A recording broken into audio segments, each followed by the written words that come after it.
Yeah, alright, so stream is up anyway.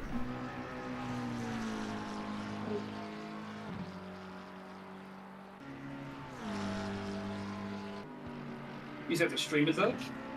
Yeah, I'm streaming it from now, so just if you guys don't have to be logged into the ACC to...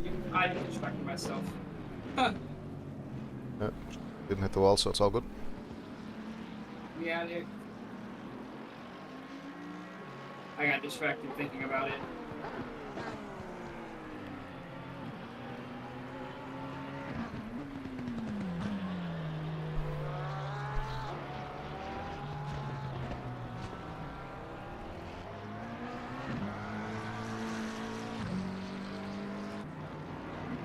Get me out of this car.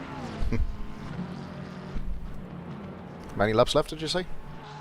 7 now.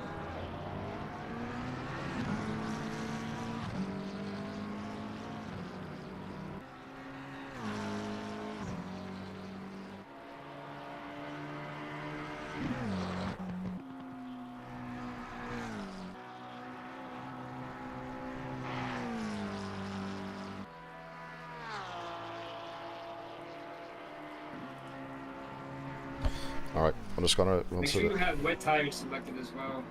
I almost made that mistake. yeah, no, they're wet.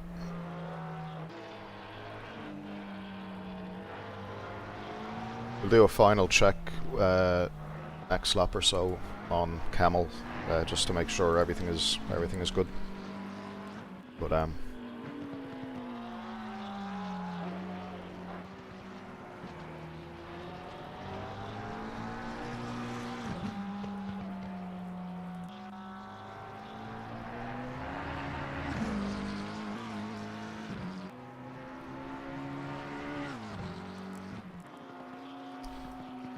so yeah, just keep it handy. We're 22 seconds or so behind P14. Yeah. You got plenty of time in your stints to catch him. Yeah.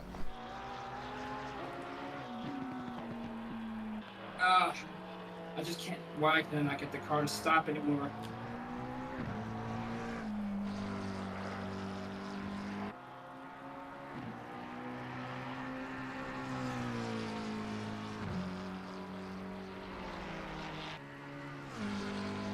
Man, you should have been here when I was being all consistent and shit. Now I look bad.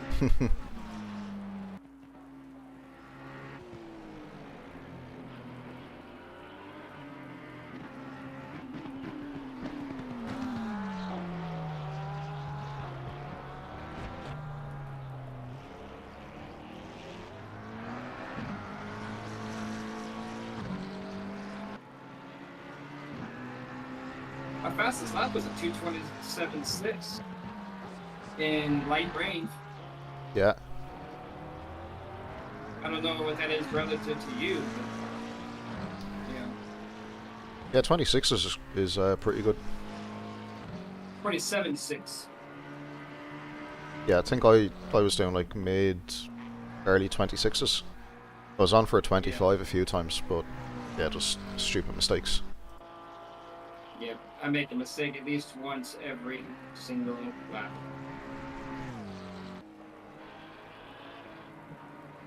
Oh.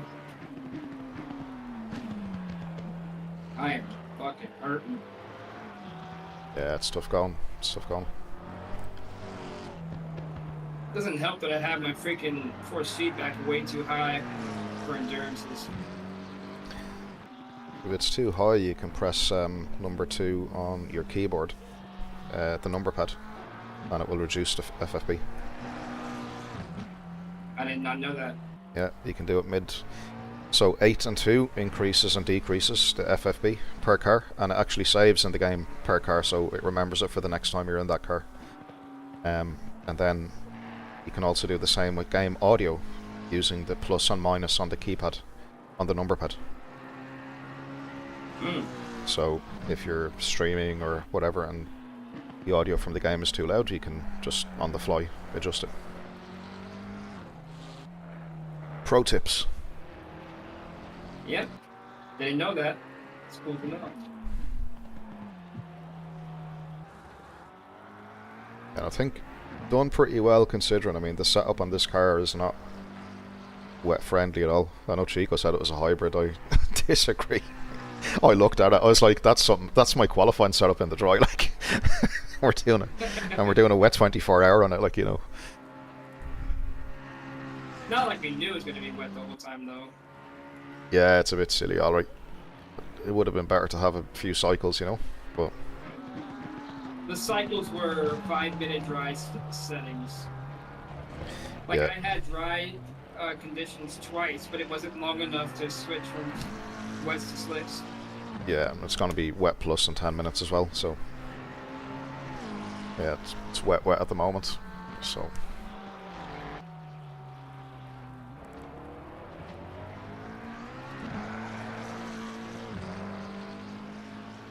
I really don't want to crash. Are you ready? yeah, tell you what, just give me 2 minutes. I'm going to run to the bathroom and then I'll be ready in like within 5 minutes. Alright, just let me know when you're here and I will pit. Yeah, okay.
Okay, back.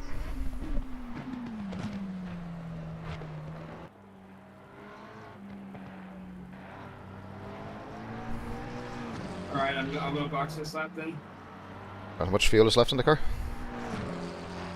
2 laps. Yeah, okay, yeah, box this lap then, yeah.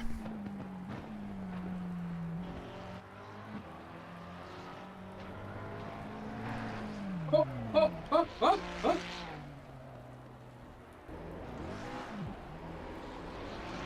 I don't even know what did I do wrong?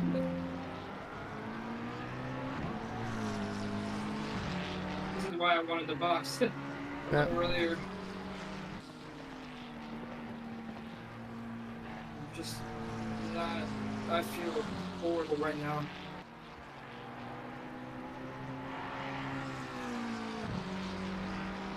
Apparently, I need to get in a better shape.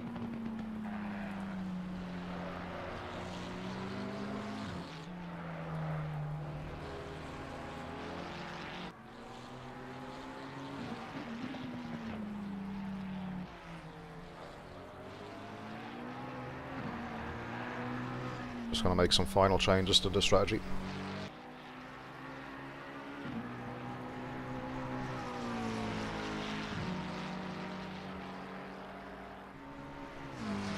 Okay.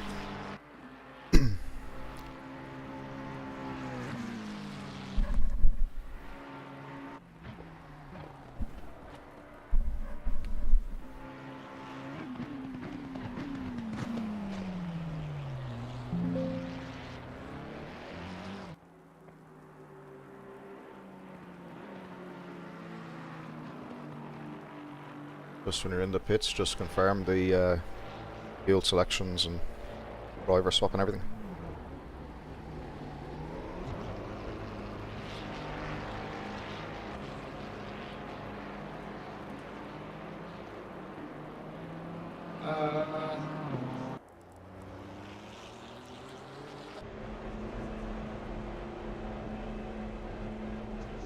Looks good to me.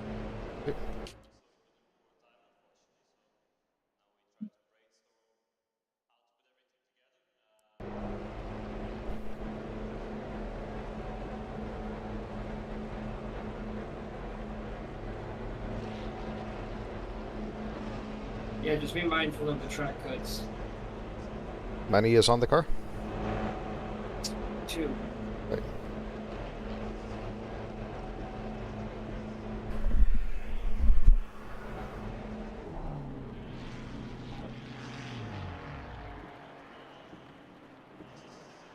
Oh.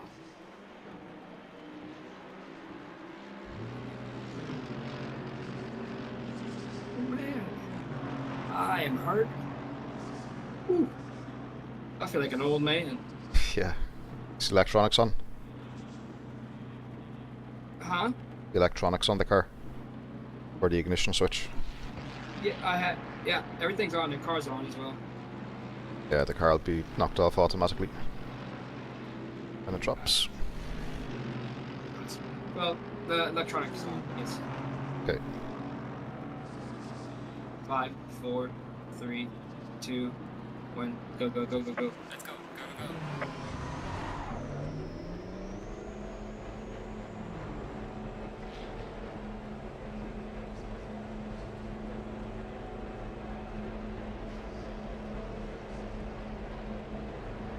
Your exit's clear. Don't cross the white line. Blue flag. Guys, dude. Yeah, you must have got us a drive-through on the way in. Drive through for speeding in the pit lane.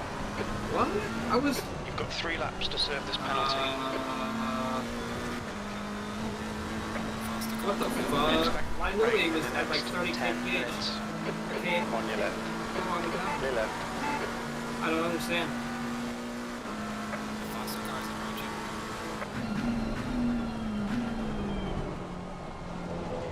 Yellow flag. Green flag. Yellow flag. Blue flag. If Incident clear. Green flag. I think you'll be alright. But sorry about the drive-through. It's all good. I'm gonna go now and sleep. Yeah, cool, cool. Go on, catch you later.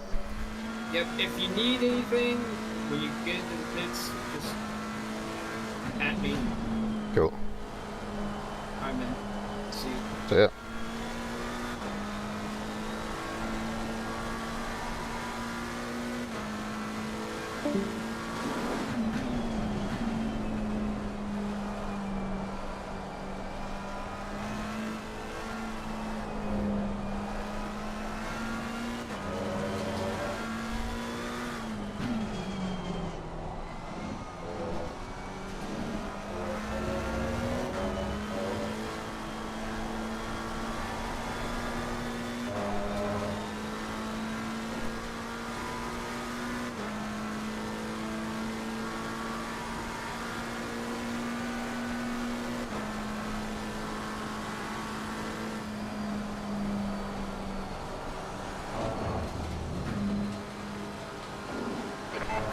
side, clear on the left.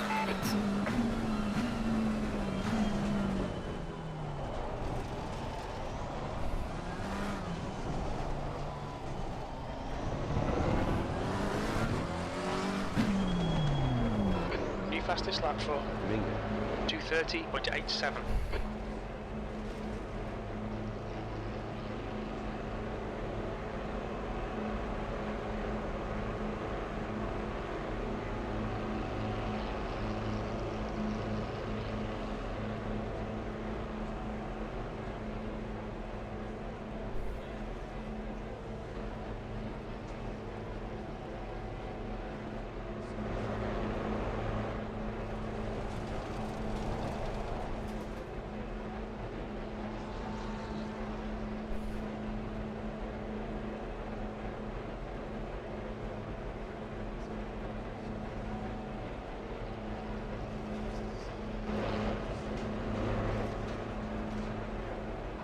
Fastest lap for Iverson.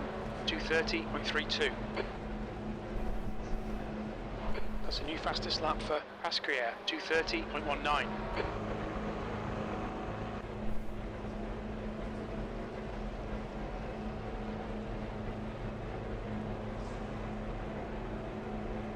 There's a car approaching. Stay in your lane. Blue flag.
Left side.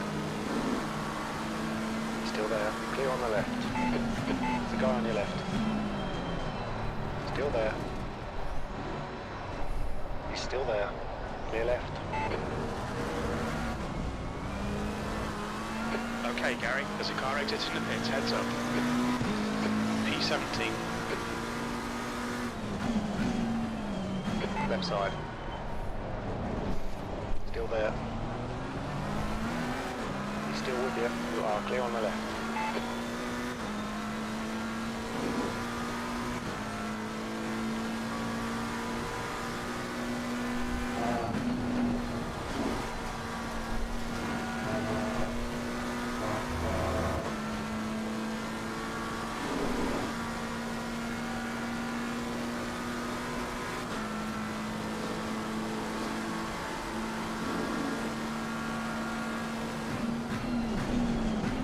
Car left. You're clear on the left. Let's see how wide you can make this thing. Car on your right. Clear on the right. Your tyres are cold, watch out.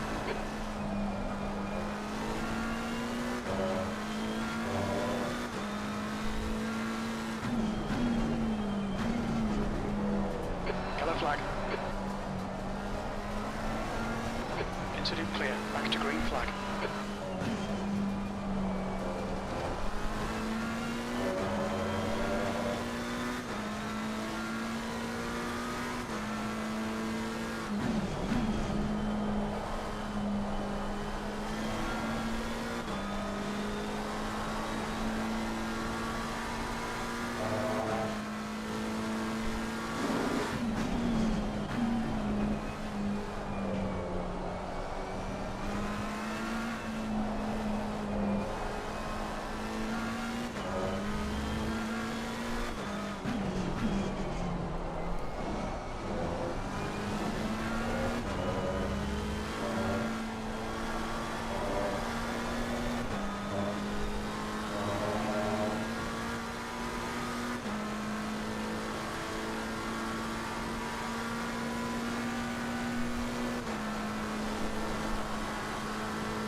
side. He's still there. He's still there. Still there. Left side's clear. Don't panic. We'll get him back. There's a car rejoining in front.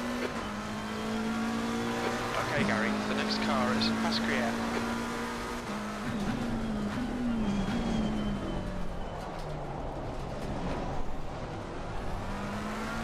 That's a new fastest lap for Van der Linden, 229.49.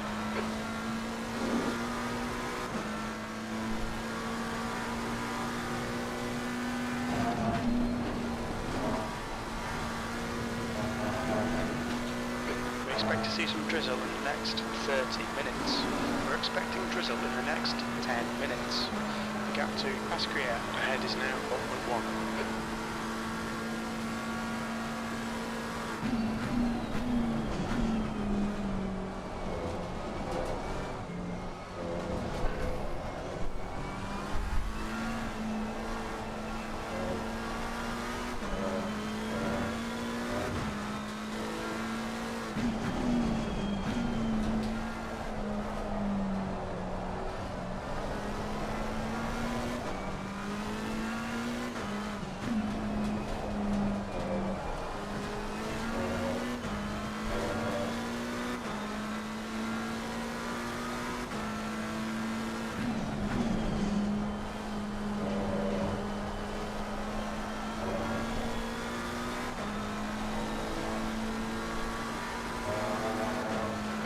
Fastest lap for 229.48.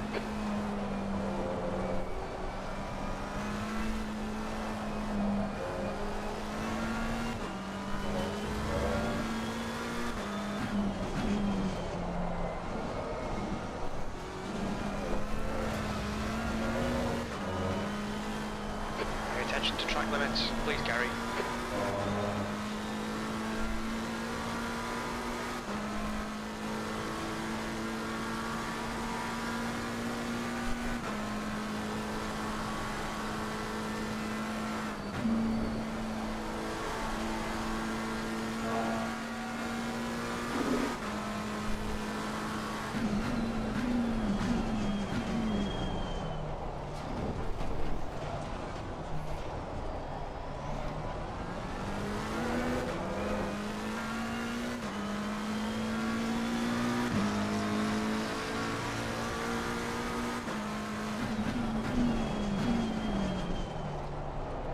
Fastest lap for this 229.28.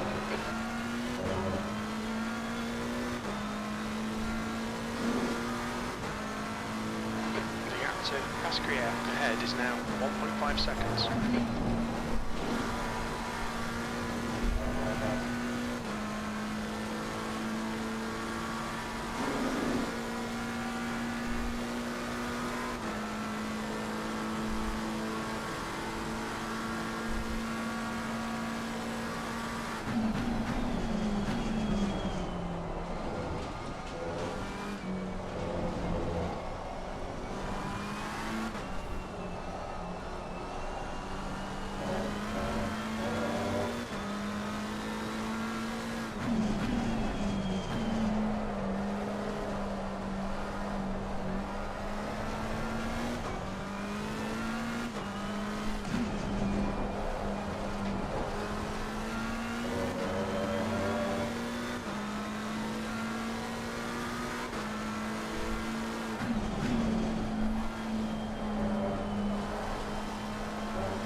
Track limits, keep it between the lines.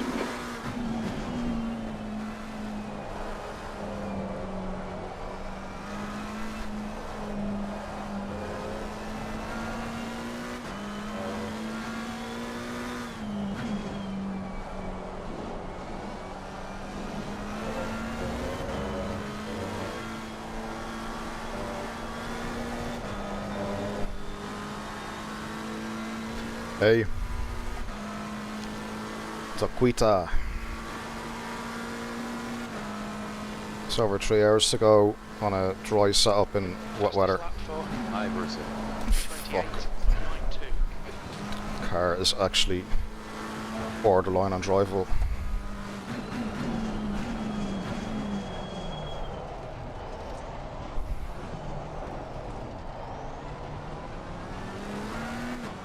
The guy ahead has just posted a 229.12.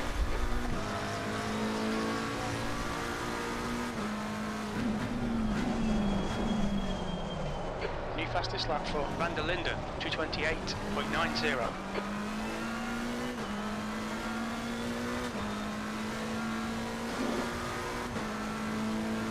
The gap to Pasquier in front is now 3.7.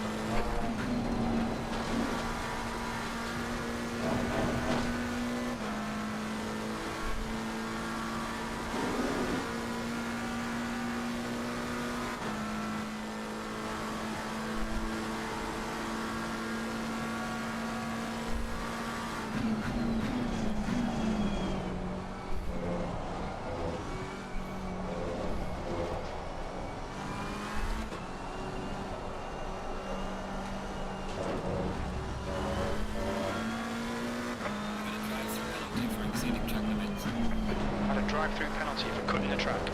So much caster and camber on the front wheels, there's just no grip and the car is just pushing everywhere.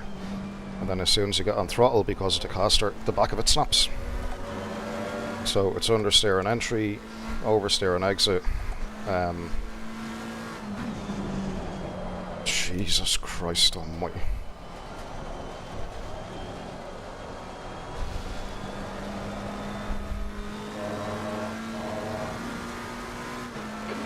Fastest lap for Malloy, 228.76.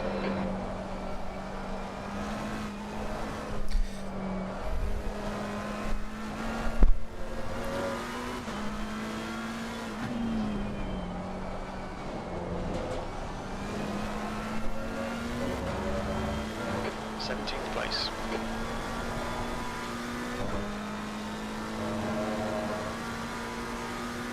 The gap to Pasquier ahead is increasing. It's now 6.6. That's a new fastest lap for Iverson.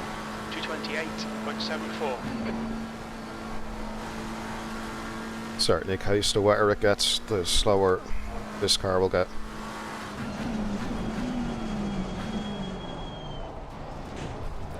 It's basically running a dry setup. Caster's maxed, camber's pretty much maxed, and a wing level of 2, I think, on the rear. During the rain, the rear of it's just sliding everywhere. But yeah, so I'd say it's definitely costing us, but whatever.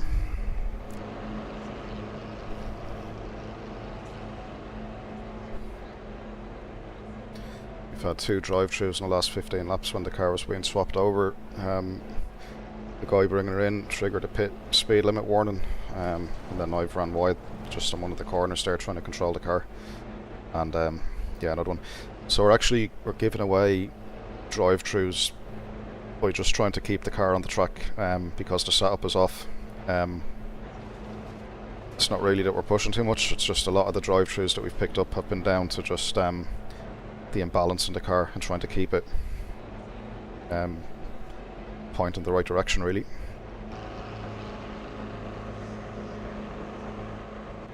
Yeah, Rod, it's one of the lads we raced with, he's done it as a hybrid setup, but I looked at it and thought that's my dry qualifying type setup. That's how not hybrid it is, in my opinion, but whatever, we live and learn.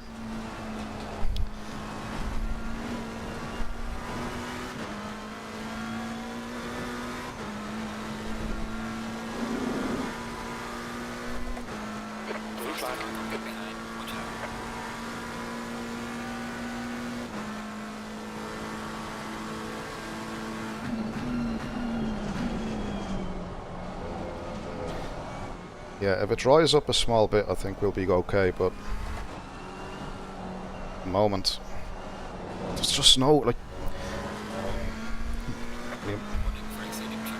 just when you max the caster and you have maximum camber on the front will not bite in the wet at all.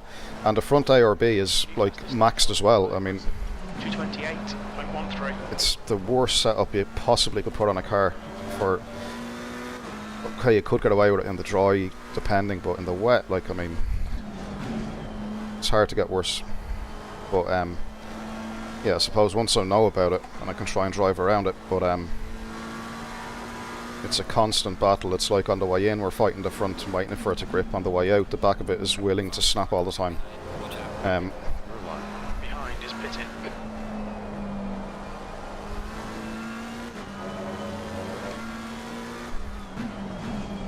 Basically means that when I get on throttle, I have to be straightened out a lot more than what I should be, and that's causing throttle pickup delays here and there. But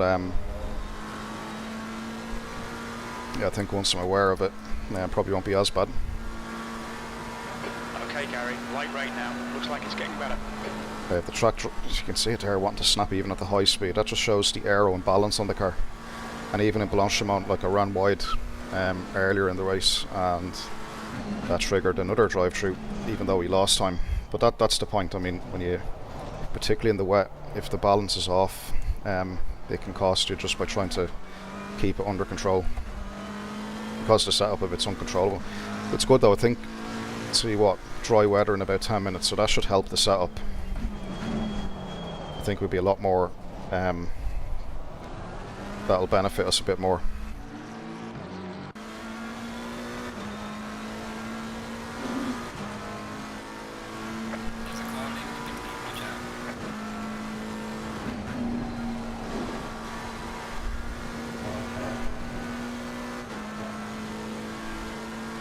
Expecting the rain to stop in the next 10 minutes. Yeah, we're down 17th. We had a load of problems, like we had a few engines blow up, I think, at the start.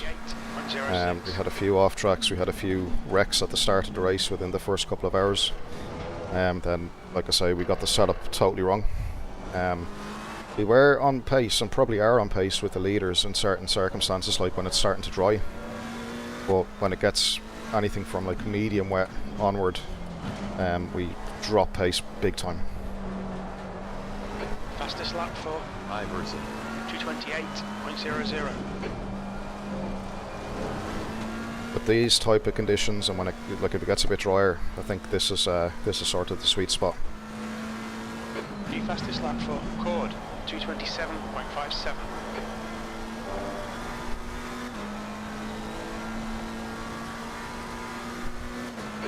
We'll see light rain in the next 30 minutes.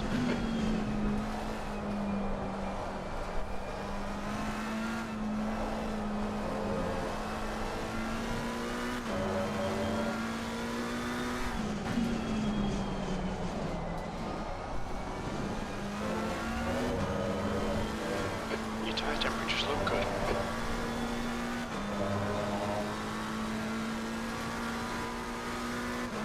It's around this time now that I need to kind of look for wet patches to keep the tyres cool on the straights whenever possible.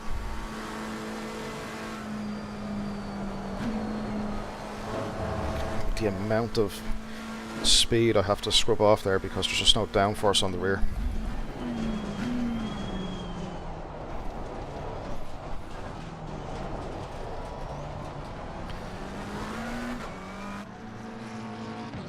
That being said, as I understand, the practice server that we had up for the week for this didn't really reflect the race conditions. The race conditions were a lot wetter, so having the practice server up was a complete waste of time.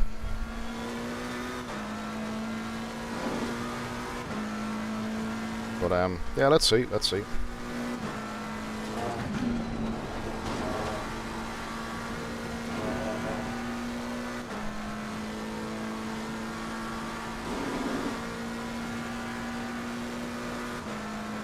new fastest lap for Lectona, 2:27.49.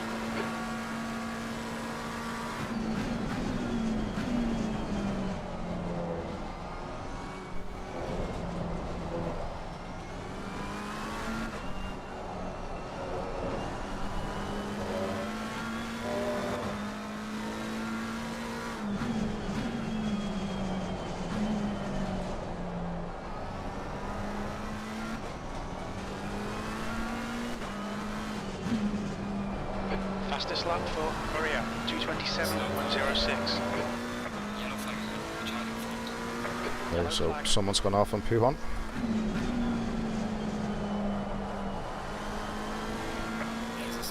Green flag, incident clear.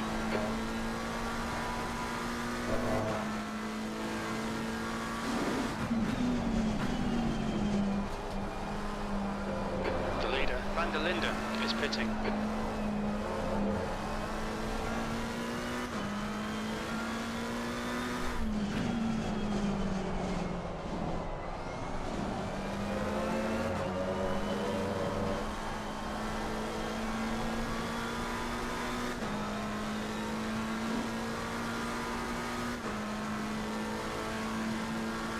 Yeah, they are overpressured on the drying track, that's for sure, yeah.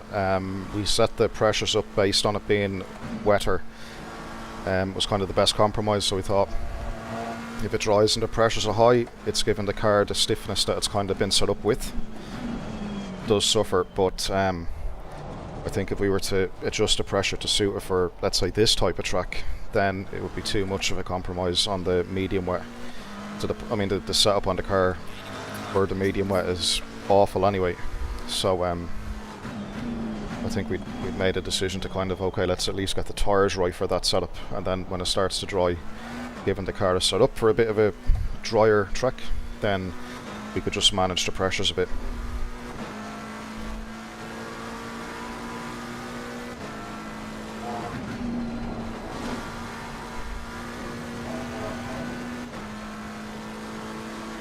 There's a big puddle here, and that can cause aquaplaning as well, so I'm trying to straight line that as much as possible. 0-0.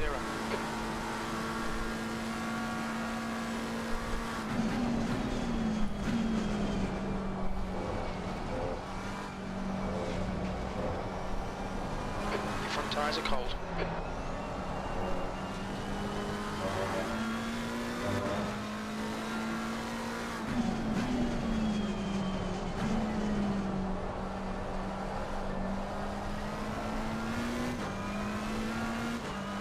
New fastest lap for Corsair, 2:27.00.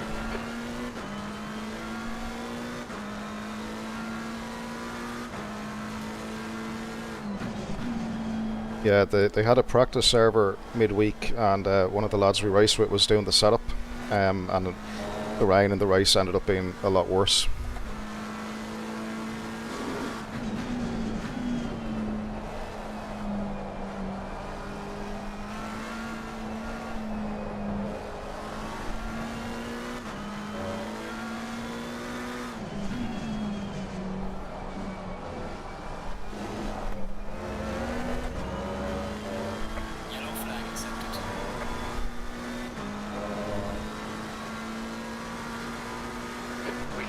Alloy has gone off in turn 11. Green flag in sector 2.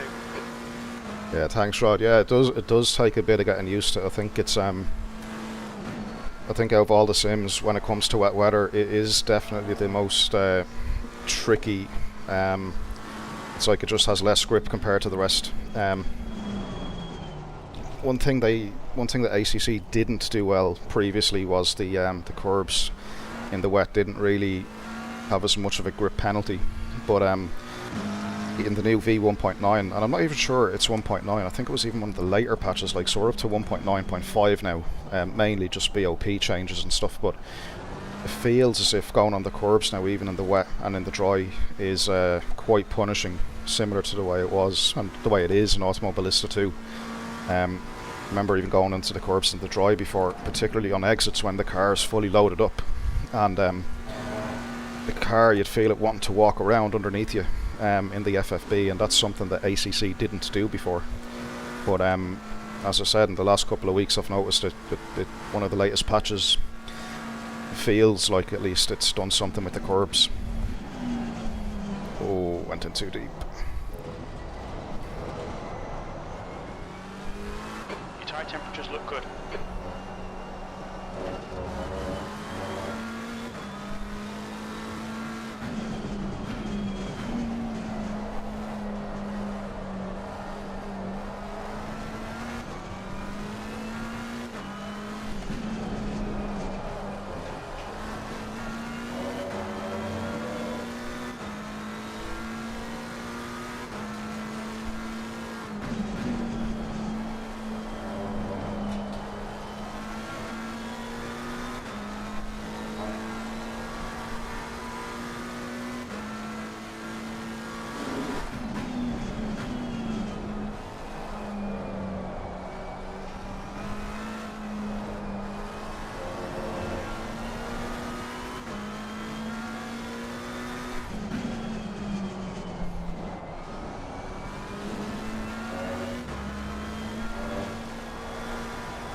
Alright Gary, there's a car exiting the pits, heads up.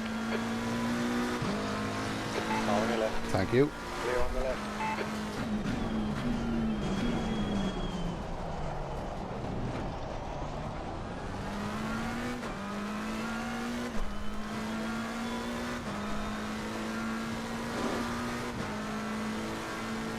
Ryan has eased off, but the track is still very wet.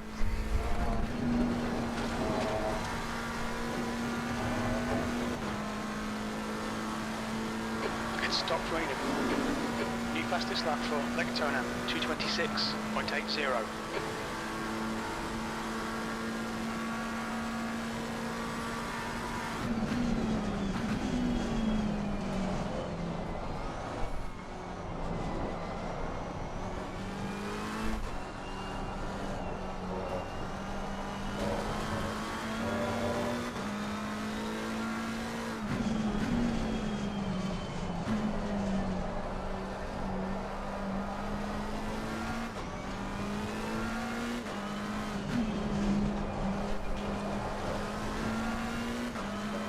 That's a new fastest lap for Cord, 226.60.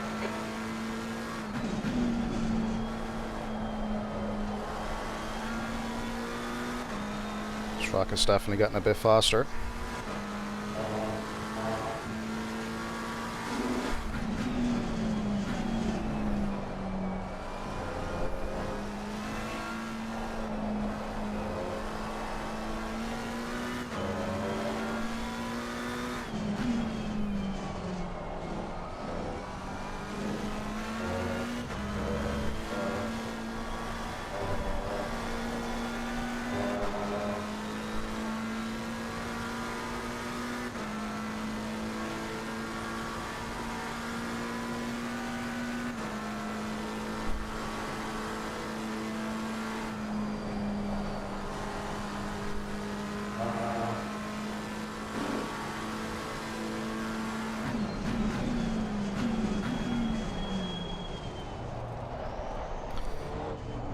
Wowzers.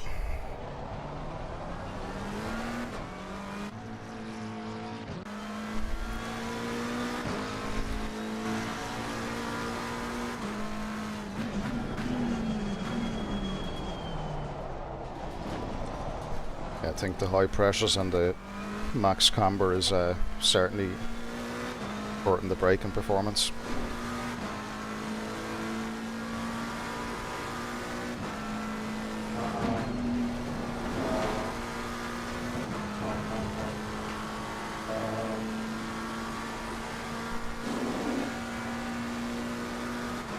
I'll try and get some puddles and cool the tyres off as much as possible.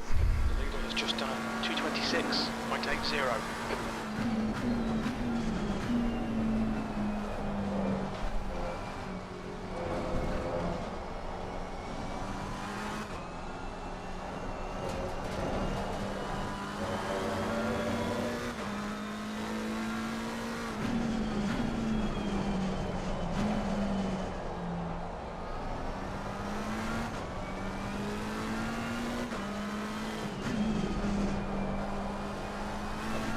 Fastest lap for Cord, 226.36.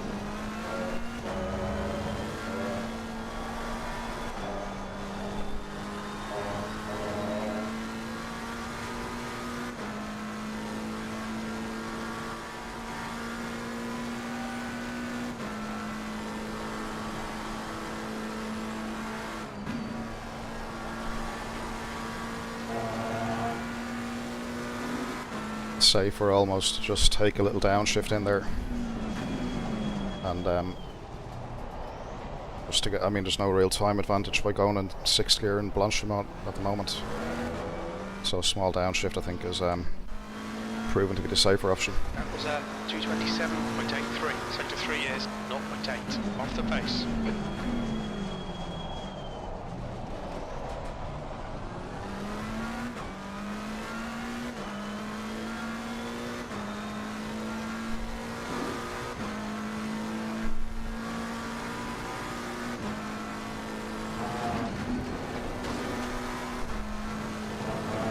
Fastest lap for 226.23.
The track has gone from wet to damp now by the looks of things.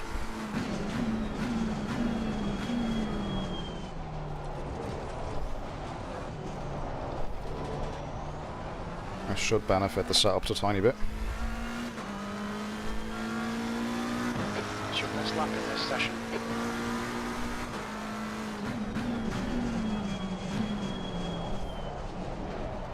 Brakes are terrible though.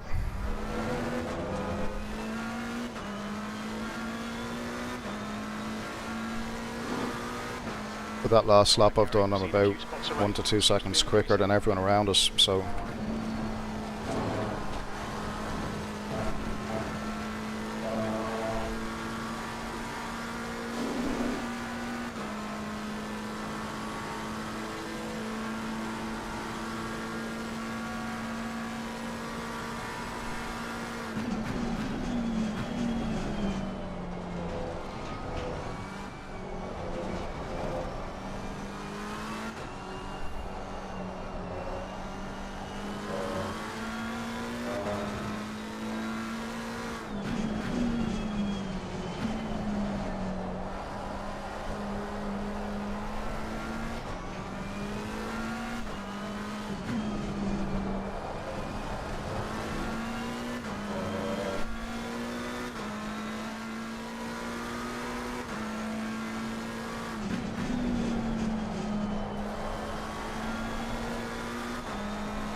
expecting some light rain in the next 10 minutes.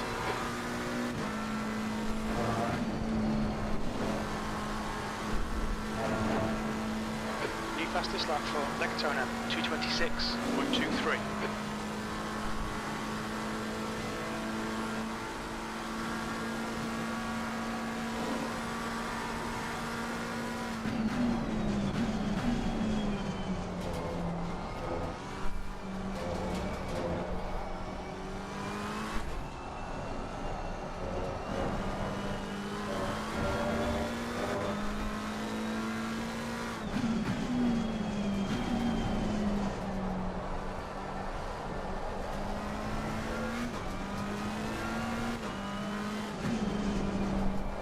That's a new fastest lap for Cord, 2:26.21.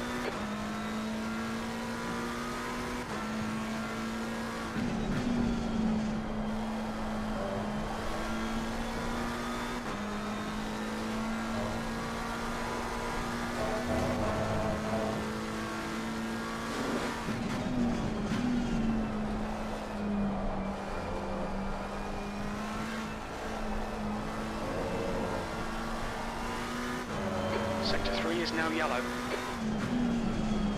Green flag in Sector 3. Pasquier ahead is pitting.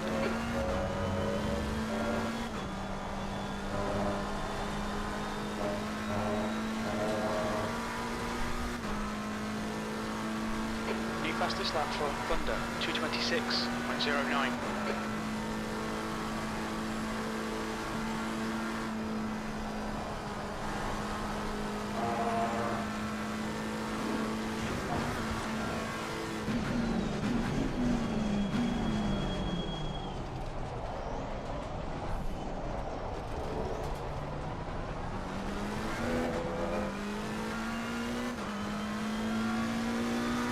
Okay, Gary, we're matching race pace.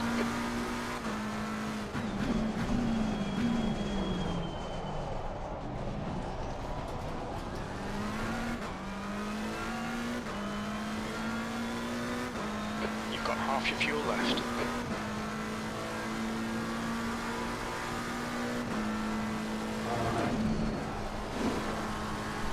Fastest lap for 2:26.00.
Fastest lap for Thunder, 2:25.69.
Fastest lap for Cord, 225.68.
Okay, Gary, we're getting proper rain now. Looks like it's getting harder.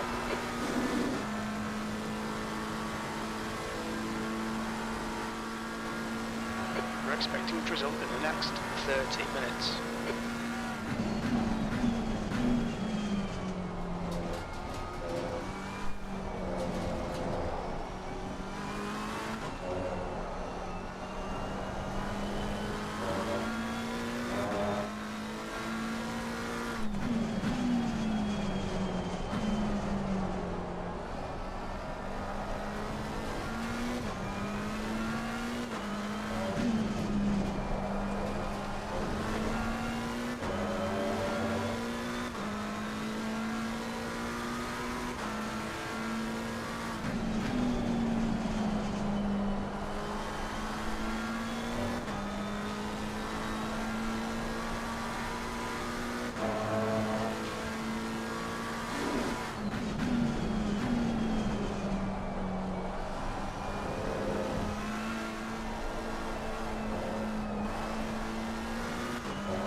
Yeah, thanks, man.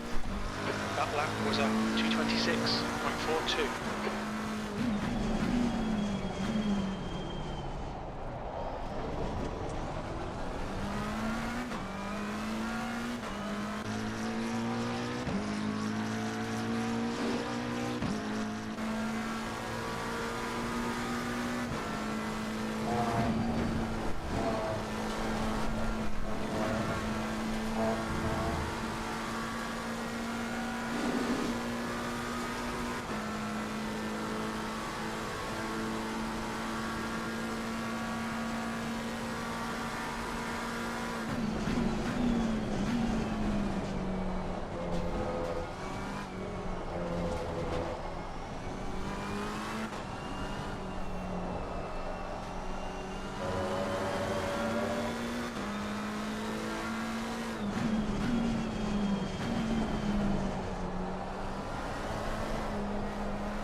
right side. You are clear on the right.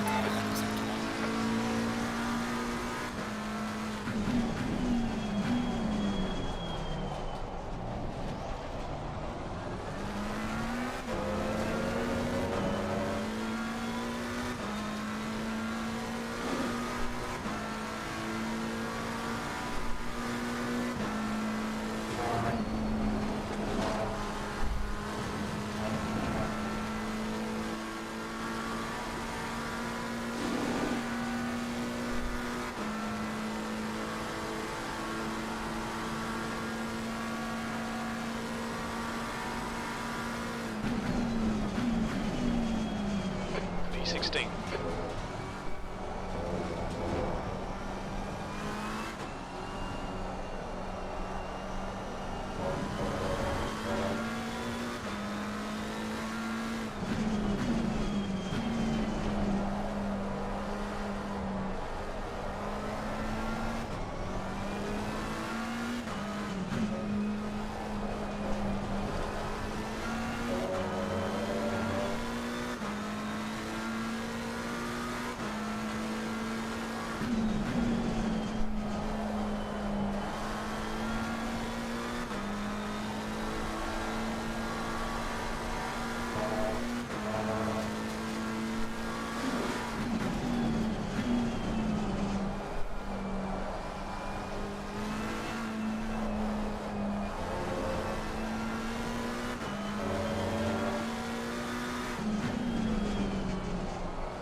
Left side, there's a car. Left side's clear.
On your right.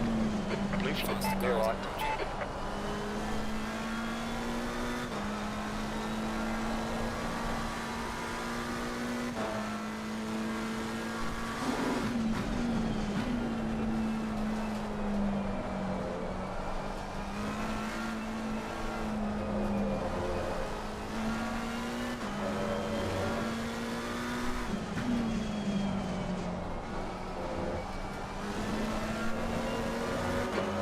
Front tyres.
Oh wow, got a warning for that even though I purposely dropped a second.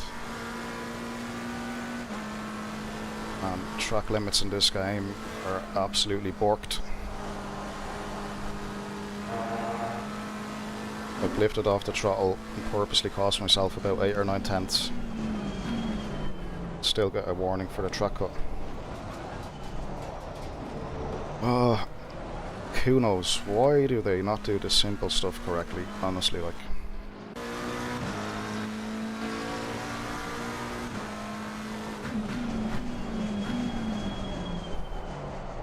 Racing at Misano there a couple of weeks ago, and I went wide and, you know, deserved a track cut, but I got a track cut for going off the track, and then when I rejoined I got a second cut.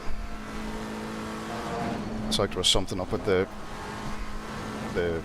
calculation or whatever, but I have noticed on recent patches that some of the track cuts on ACC are a bit weird. Yeah, it's a bit odd.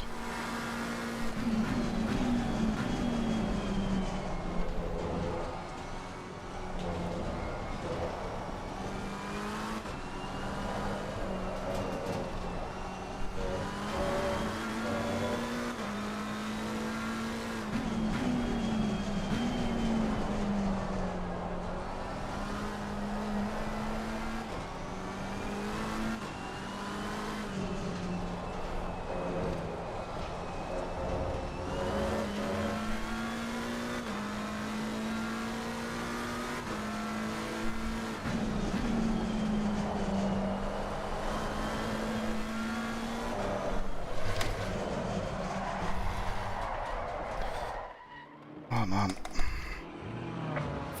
Yellow flag. Clear of the incident, green flag. The setup on this car has probably cost us about 4 laps today between drive-thrus and crashing and shit like that. Locking your fronts going into turn 13.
Expect drizzle in the next 10 minutes.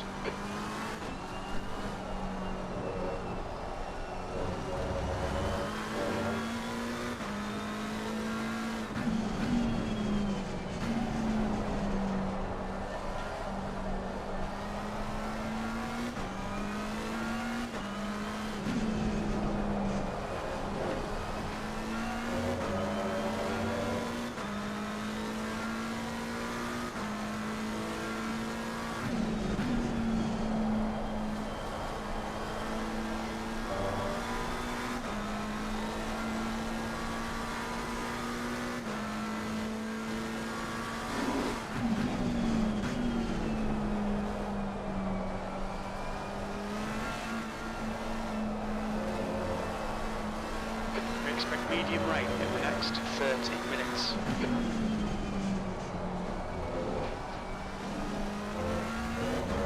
Tyre temps are good.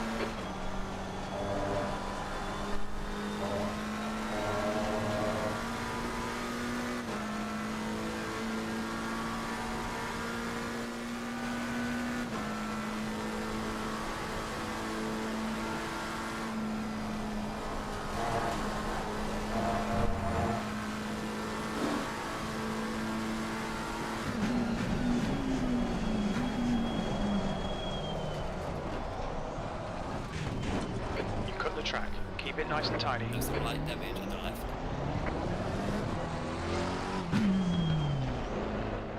Look out for the pit speed limit. Okay, Gary, we expect there'll be no traffic on exit. When we exit the pits, we should be in position 16. A few seconds behind. Go lane.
Exit looks clear.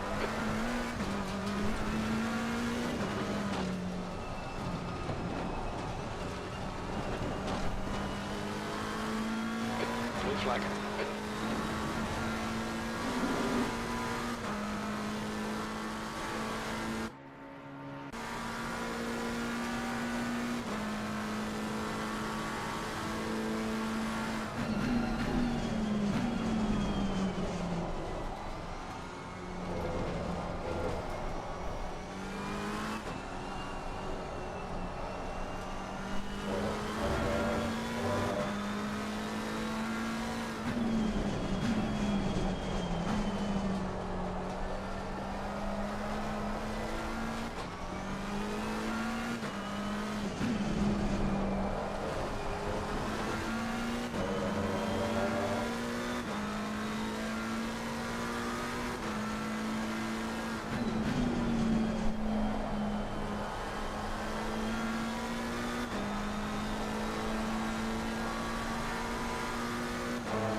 There's a car leaving the pit lane.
Light rain here, it's clearing up.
Okay, Gary, there's a car exiting the pits, heads up.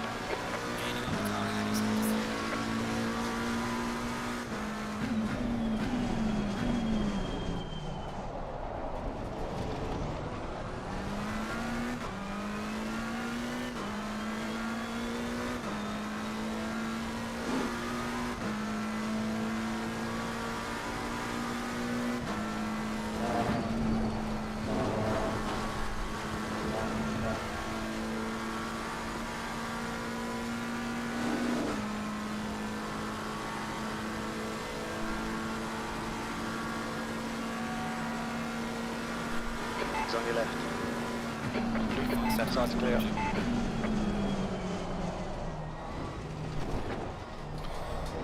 We've been warned about track limits.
Well, over 2 seconds quicker than everyone around me.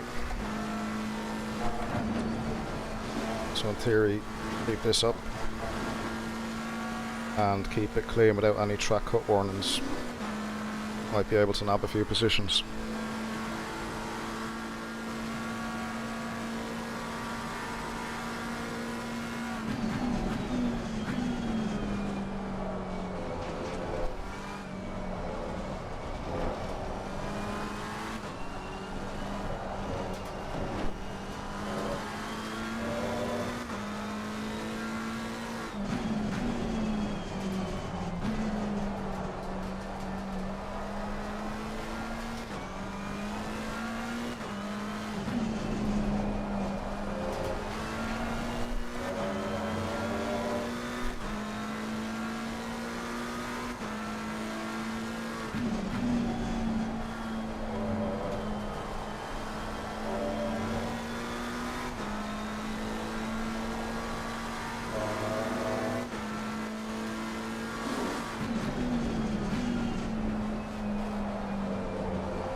Track temperature's rising. It's now 17 Celsius.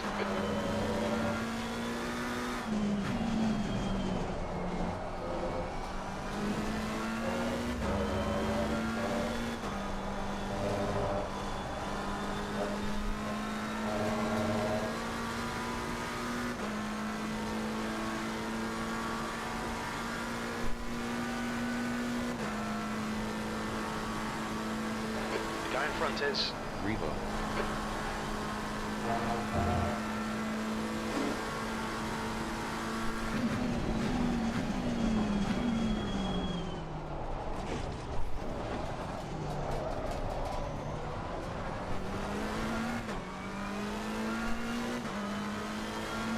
It's raining now, seems to be increasing. Matching race pace.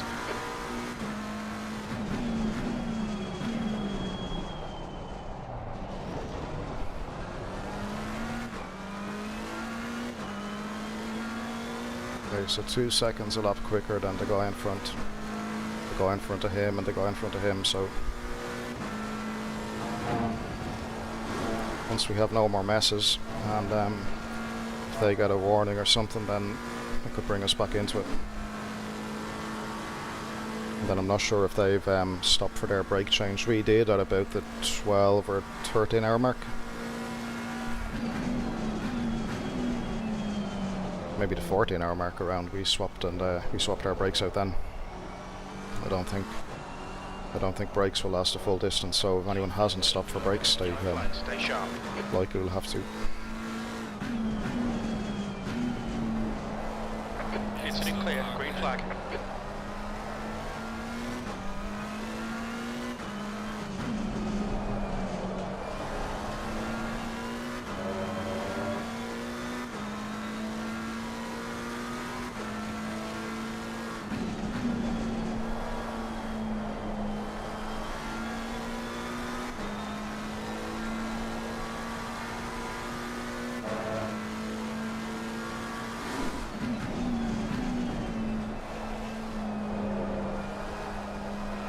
Leader Van der Linden is pitting.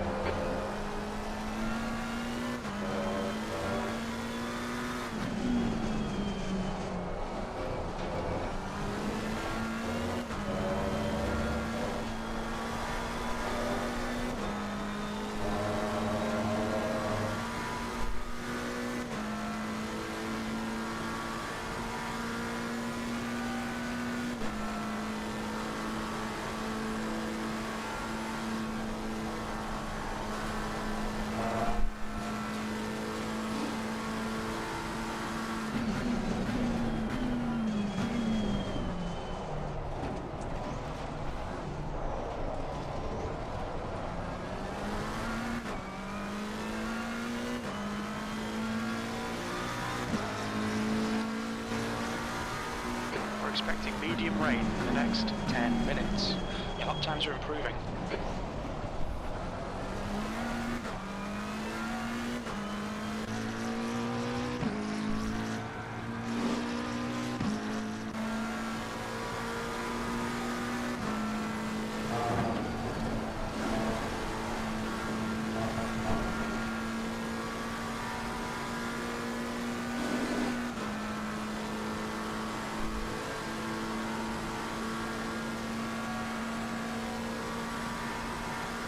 It looks like Scott has binned it in turn 11.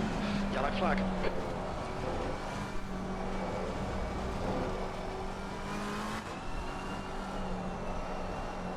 Sims is pitting from P7. I think he'll be close in front of you when he exits. Green flag, all clear.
On your left.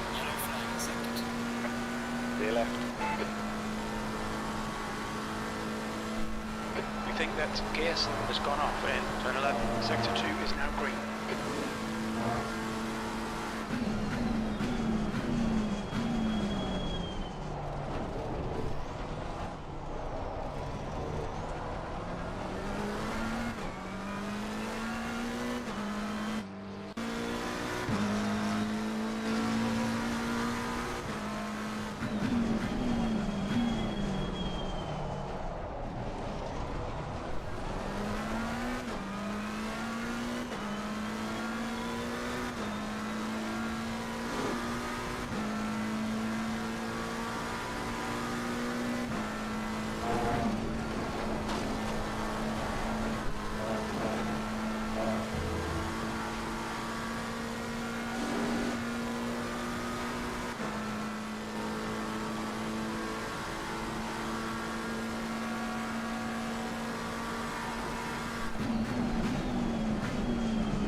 flag, sector 2.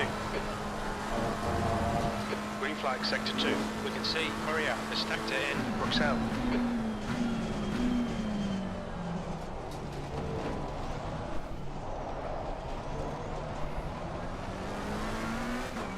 There's a car exiting the pits, heads up.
The next car is Heusinkveld.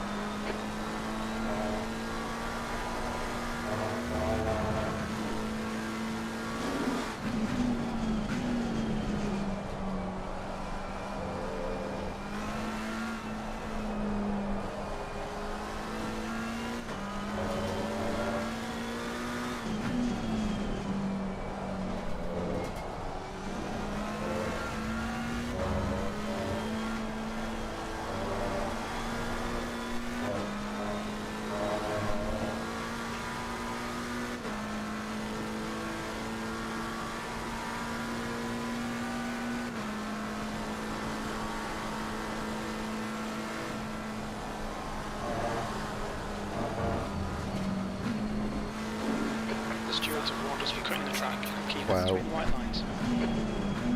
Fully off the throttle and gave up about 2 seconds. And still a track warning, honestly. If anyone from Kunos watches this, man, get it together. Come on, like. You shouldn't be penalising cars for having mistakes and losing time. Like, if a car loses control, it's going to go off track, yeah? And when you're losing a chunk of time on the delta, to give a warning to suggest that an advantage has been gained is just absolutely nuts. It's one thing Kunos really need to fix in this game. It's gotten worse on the latest patch, it feels, and I don't know if they've messed around with the track limits or anything, but wow, just wow.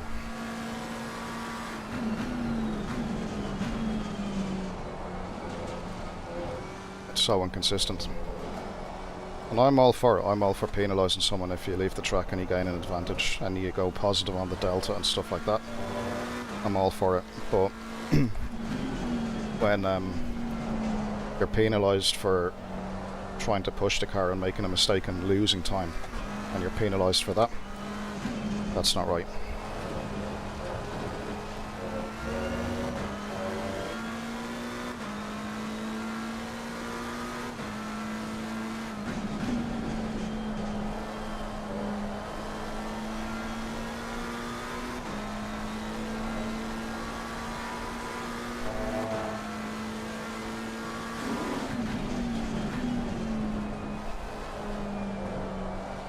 Really takes the fun out of it because you're not sure like where you should push and try to be fast. I mean,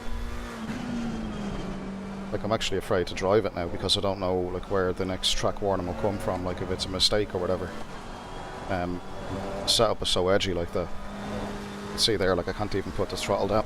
Jesus Christ almighty. Cold tyres, we need to get some heat into them. So frustrating.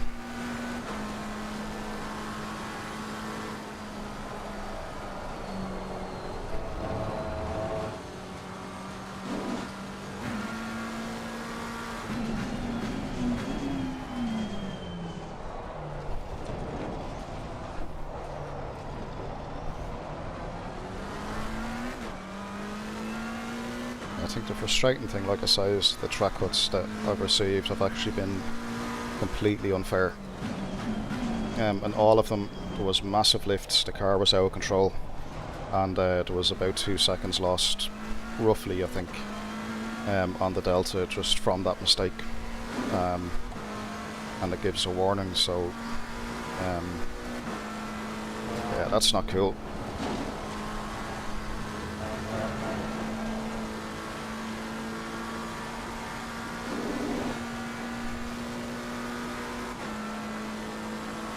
Yeah, speak about some of the things that ACC doesn't do well, and that's one of them. Just for all the online competition that's there, I think endurance races have become almost He's entering the pits. He's in P2. I won't say pointless, Just but in front of you. when you're racing over, like, this race is this has been 24 hours, right? So, you know, people within the team are going to be different skill levels, and you're going to push and you're going to run wide, and the last thing you want is to be picking up track warnings for losing time and making mistakes, and you know, because eventually then, you know, you might as well just get the AI to drive the car cleanly around the lap, and you can't have fun. So that's one of the drawbacks, I think, of ACC is the Jesus. Okay, Gary, we've got out of track limits. Keep it between the lines. Like, even that, like, I don't know if I'm going to get penalised or not, you know, and it's totally unfair because, like, the car's out of control. It's not like I'm gaining anything. That's how the rest of them have been in this stint, and even the previous one that I've done before. I mean, just it's completely random. If it was clear, like, if it was like, oh, you go off track and you must give up 2 seconds or 3 seconds, and fine, I'll do that. What I do is, like, I try to give up at least 2. But it seems like that's not enough.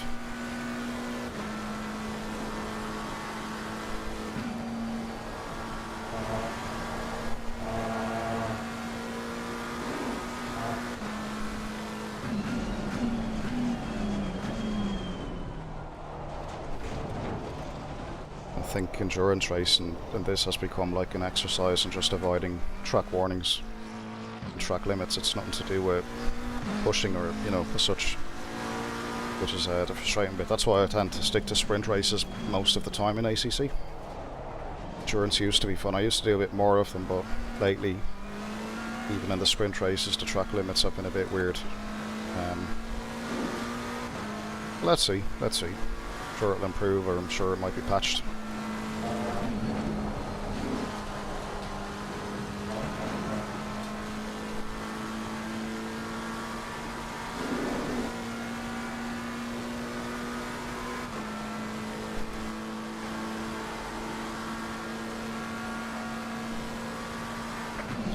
That's half distance. Should be about 45 minutes of fuel remaining.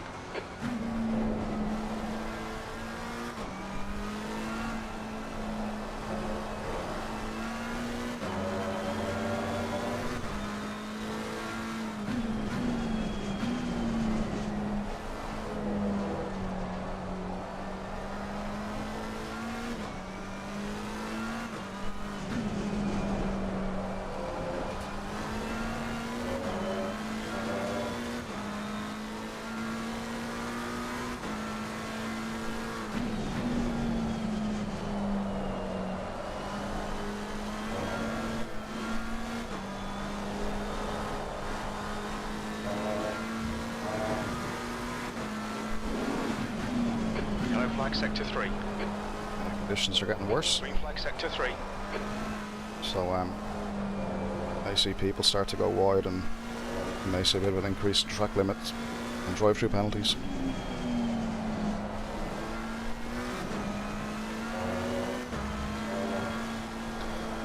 Endurance races, guys, 3 hours sleep.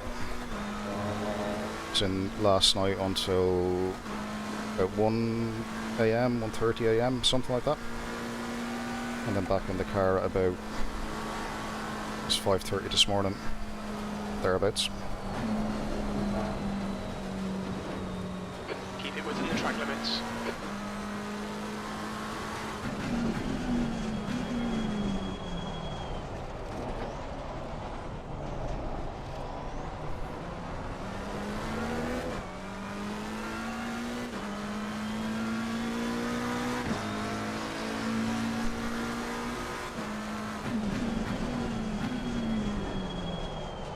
have to say, despite the mistakes, I'm still lapping quicker than everyone around me. Other people around the 34s. I'm just on a 32, so let's see. You've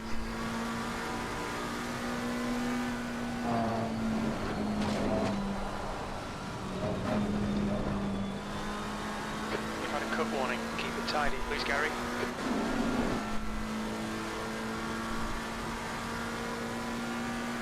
Yeah, really wet now for the next while. This is where the setup of this car really suffers. It's like a dry, kind of almost qualifying setup on the car.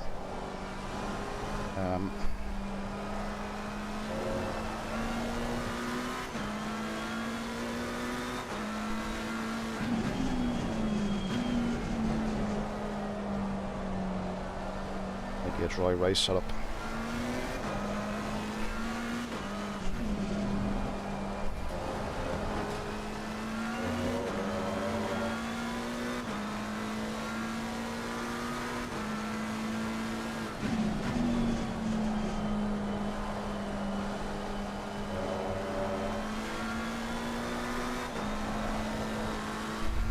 God.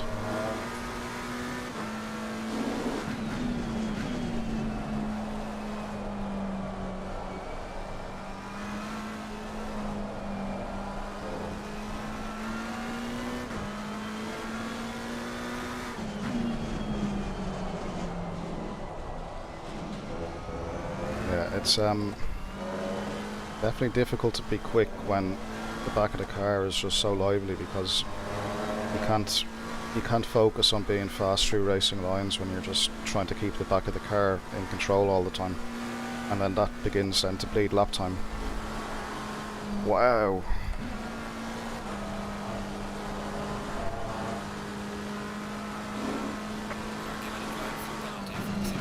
There's the drive-through. We've had a drive-through penalty for cutting the track. Yeah, so unfair. You've got 3 laps to serve this penalty. What's your speed limit in the pits?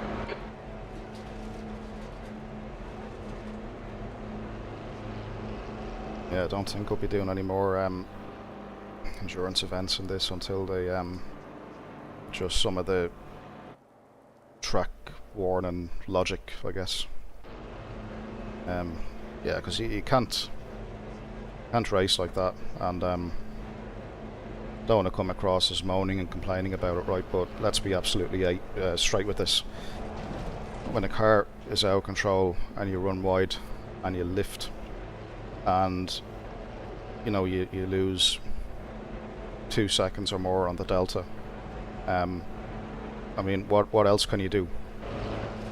Are we saying that you cannot make a mistake anymore, or you shouldn't push the car, you can't have fun driving? Because that's how it feels at the moment, I have to admit. It's just a bit boring, sort of, you know. It's like the car handles like shit, it's bad conditions, but yeah, I can't try to bring my driver ability into it to try and manipulate the car and stuff, because it's just, that's, you know, you make a mistake, you're just going to screw the team, and that's not fair. If I gain an advantage, fine, but when the car's out of control and you lose... Fucking hell. Yeah, I mean...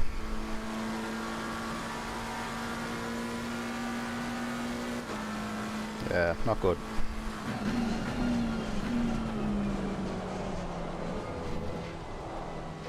The setup is so fucking bad. Jesus Christ.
yellow flag.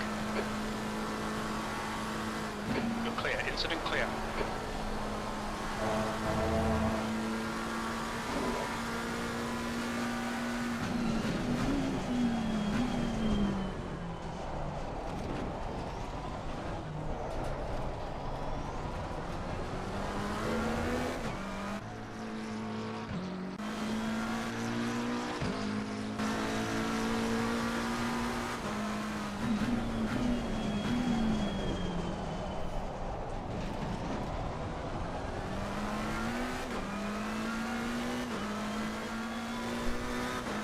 I have to say, every time I do an endurance event, I always come out saying never again.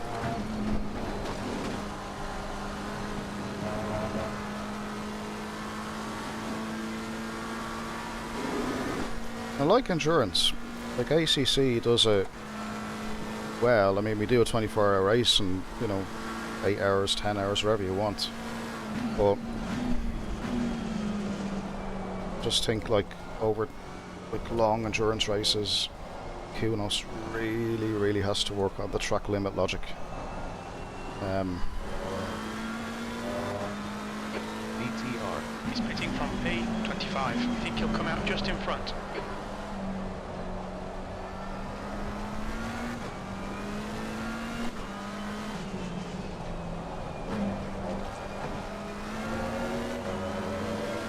I think I'll stick to sprint racing from now on.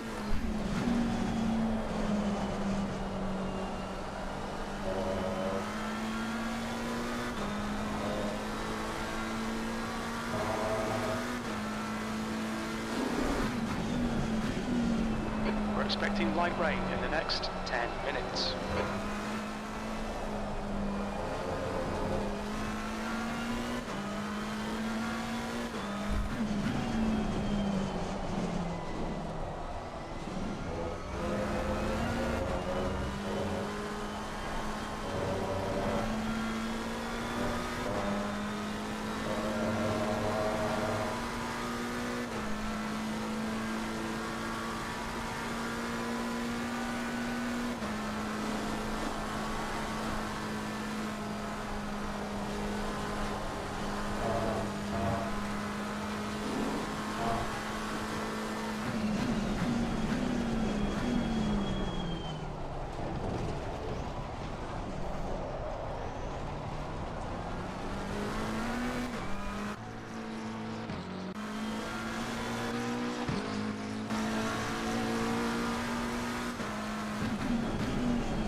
There's a car exiting pit lane.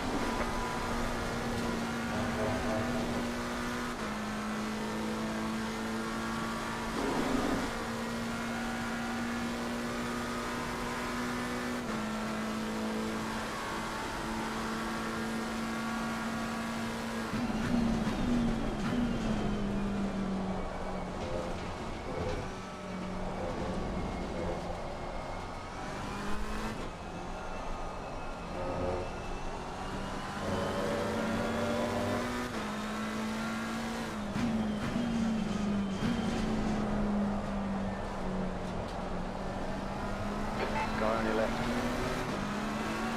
Still there. Left side's clear.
god, the setup of this car. Fucking hell. Yellow flag.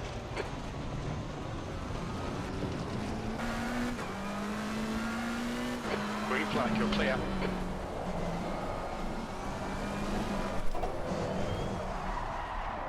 Jesus.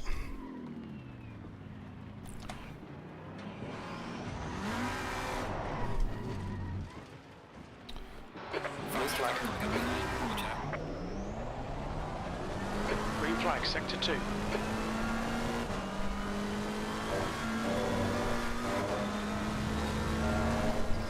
What the fuck?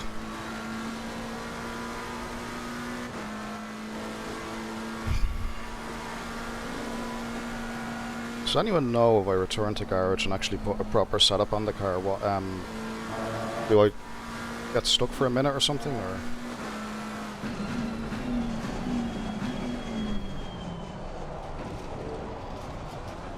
Tempted to do it because this is just undrivable, and if I'm not losing control, the car's just doing weird shit and we're taking drive-through penalties and everything.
I don't know why I got a 15-second penalty. It's a bit weird.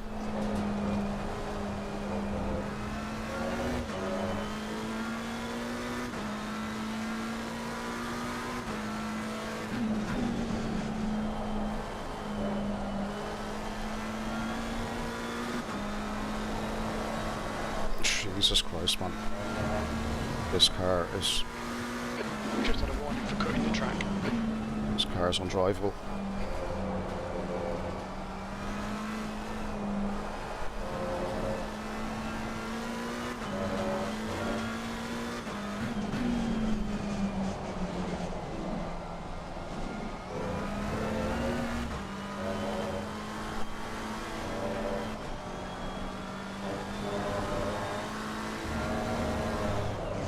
What in the fuck is going on?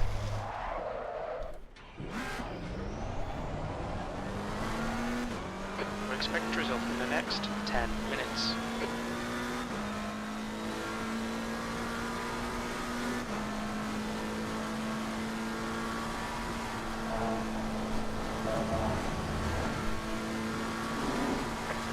Warning for select track limits. See front locking going into launching on.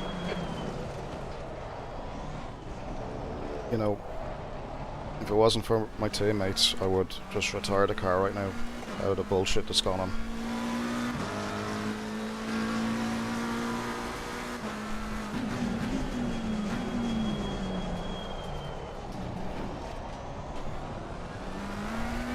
Both my wrists are in a lot of pain, I have to say, from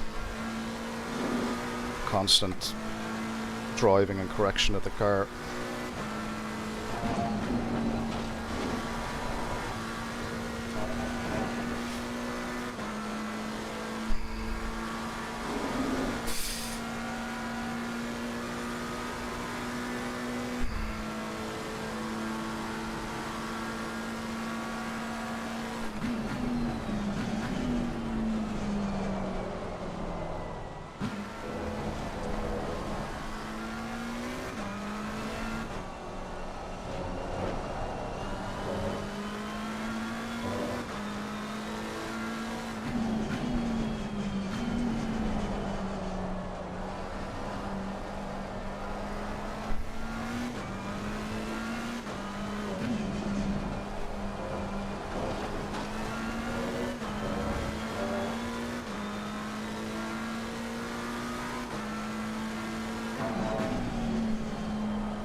Okay, Gary, we've just cut the track.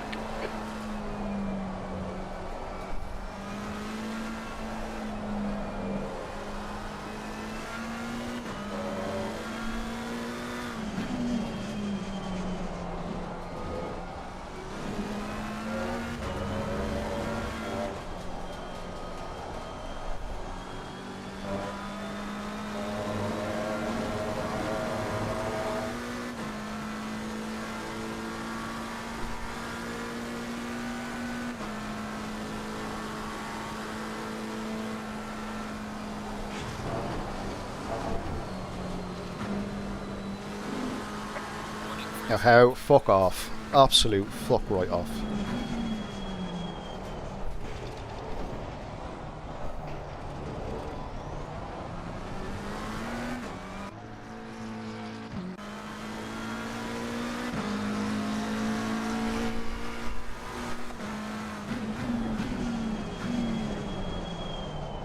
People are asking why I'm looking forward to Le Mans Ultimate. That's why.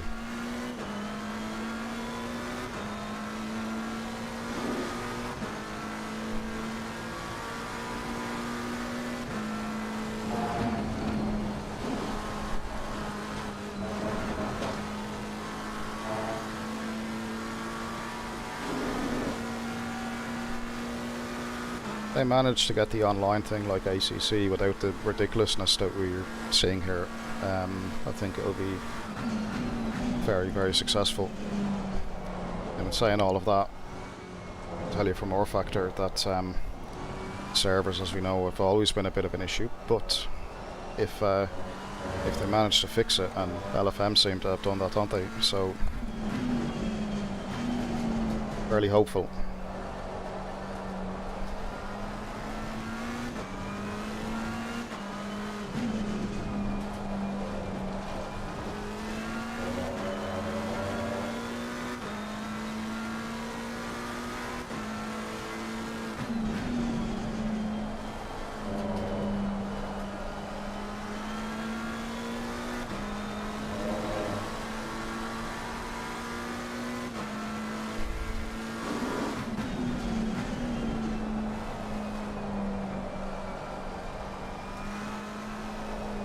Hopefully one of my teammates can join the race. We were supposed to have a lad on at 5:30, but didn't turn up. So if no one else decides to turn up, it means I'll be doing 3 hours and 40 minutes all on my own, really. So another hour and 22 to go of that.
Penalty's getting dished out. I can only assume they were from incidents that happened maybe through the night or something.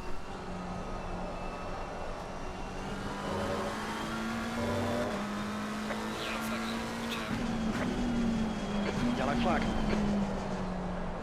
There's a slow car. Green flag. You're clear of the incident.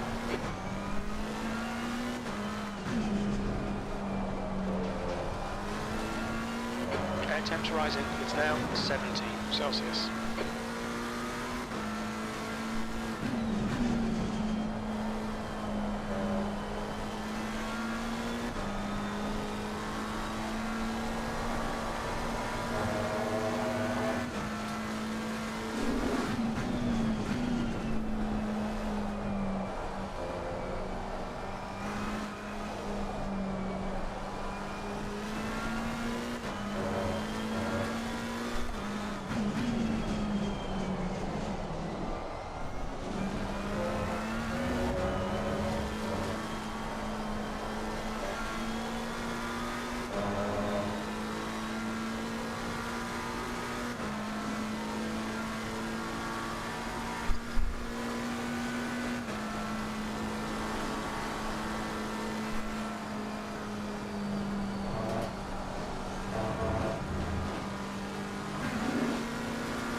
Car right.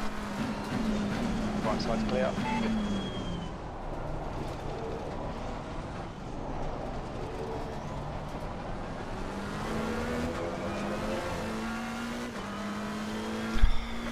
So the car ahead is sector one.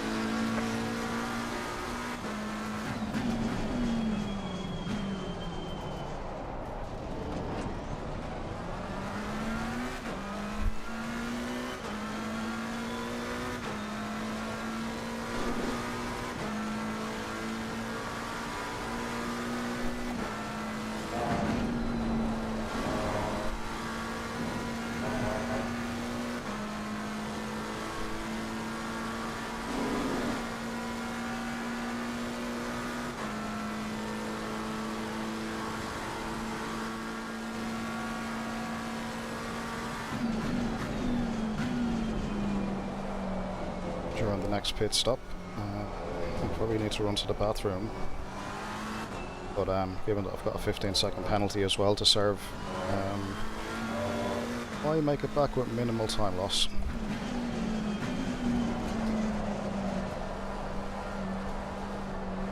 Pit stop and a pit stop, eh?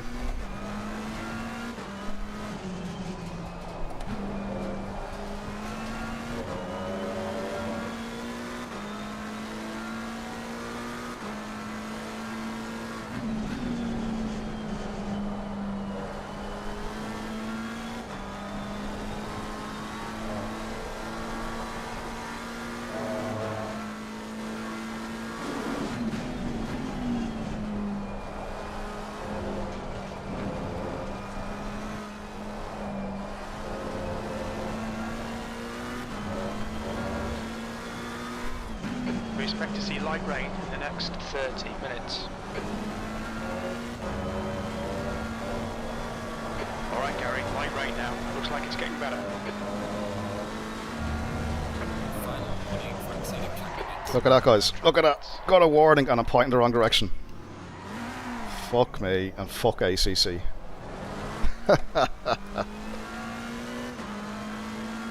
Oh, Kunos, what have you done? And we won in 1.9. What have you done? Like, I'm pointing backward on the track and I get a track warning. Like, just. In your front into Blanchimont. Wow, I didn't think it was that bad, guys. I did not think it was that bad. Was it an hour 17 left? I'm gonna try and take a note of that and remember later to watch that back and maybe send it to Aris or something, because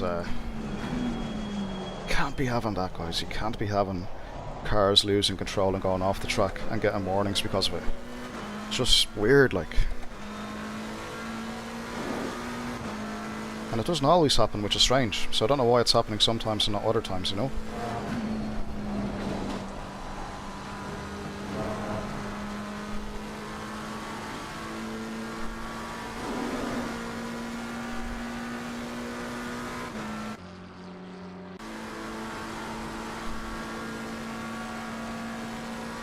It's really taking the fun out of it for me, I have to say. I have to be honest, like, I'd rather be watching a wall of paint dry than driving this car right now. Your front tyres are cold. Just, Malloy is pitting from position 4. Looks like he'll come out just in front of you.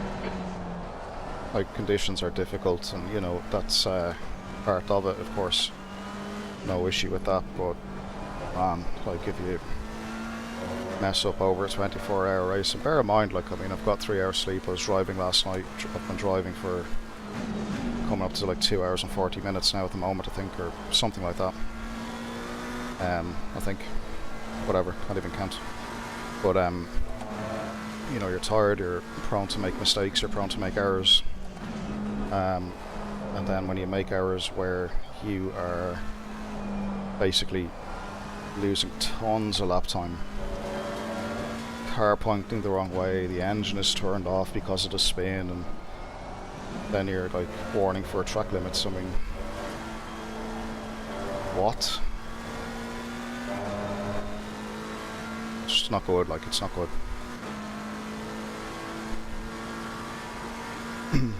this is one thing I've always been a bit critical of at Kunos. Like, as good as they've done the actual GT3 cars themselves, there's a lot of stuff that is left to be desired. Like, Yellow flag.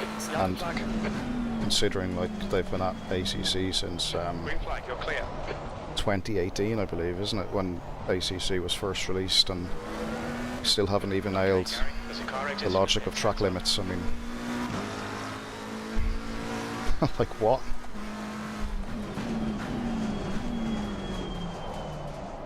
One of many things that I could be critical of, but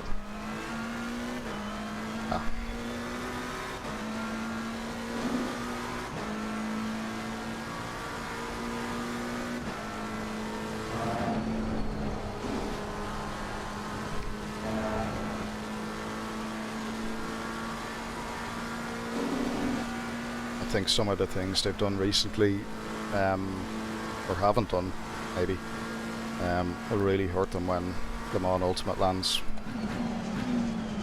I know of a lot of ACC guys, and I'm one of them, that is just waiting for that game to drop, and yeah, we are gonzo. It's not that we hate ACC or anything, like, it's very good, it's very, very good, but I have to be honest, there is a frustration with the development team that, you know, a game has been out for 5 years, we've had a bit of DLC for sure, but it's just the content and the fixes and the improvements just have not been enough, in my opinion, considering the life cycle of the game. Now, it's very successful, and it's very, very good for sure, It's now 90. but yeah, Car on your left. like I say, You're clear on the left. just not enough over the life cycle of the product. And like, it will still be successful because it's got the name and it's got the branding and all of that, and you know, I understand all that. Then again, AC2 might take that crown, but I know people aren't really talking about it. Like, we know it's coming, but we don't really talk too much about it. But Le Mans Ultimate is definitely being talked about. AMS2 1.5 new update kind of came and left. We were told Le Mans is coming sometime at the end of this year, I think, or thereabouts. And we should be getting, like, I understand, like a bit of an overhaul with the GT3s and stuff like that for the Le Mans track being added. But again, what will it be like in reality, like, you know?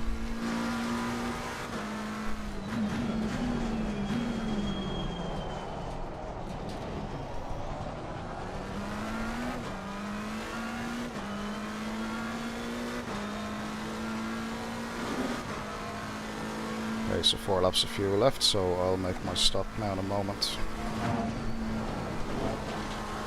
Looks like I'm doing the full 4, or well, about 3.5 hours, 3 hours 40 minutes. No teammates online.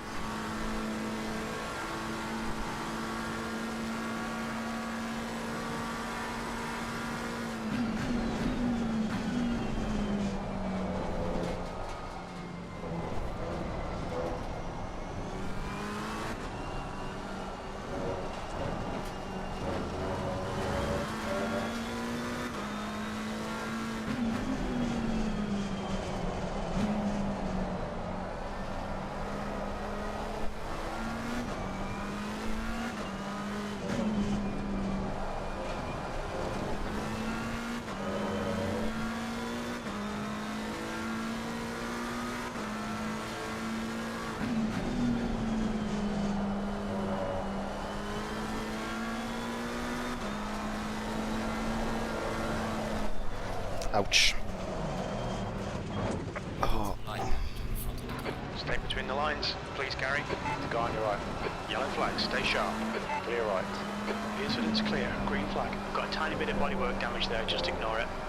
No, my wrists are actually too painful to try and catch the car. Locking your fronts into turn 13. Unfortunately, that's where we are now at the moment. I cannot even... It's like when it steps beyond a certain point, I'm in so much pain I can't actually...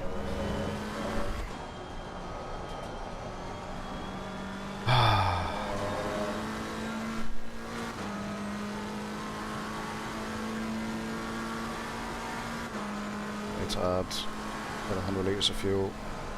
I pit this lap actually just to give my wrists a break and run to the bathroom.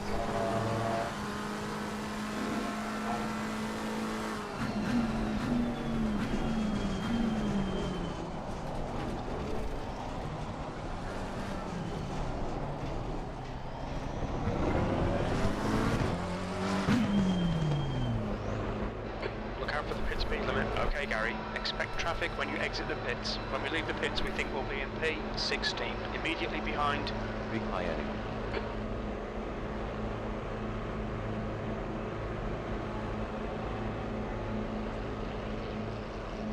Yeah, Jonas, it's fun in a way. Like, I mean,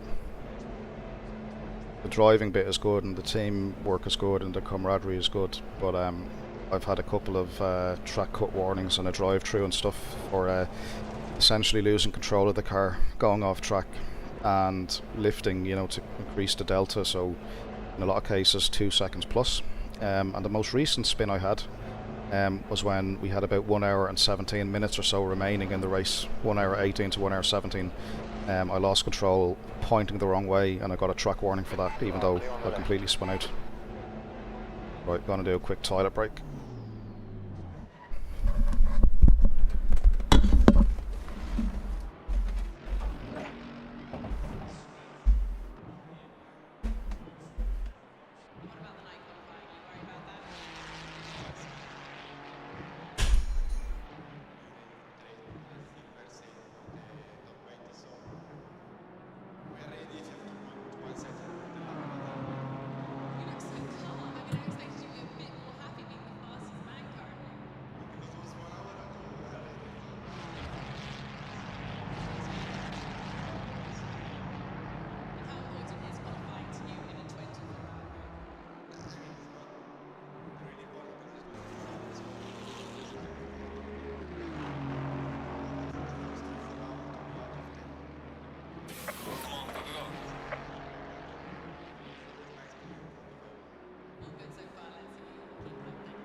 Your exit looks clear. Stay behind the line.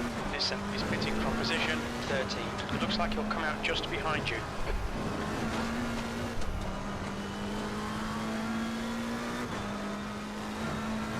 Yeah, the penalties are a bit weird. It's one thing that Kunos really dropped the ball on.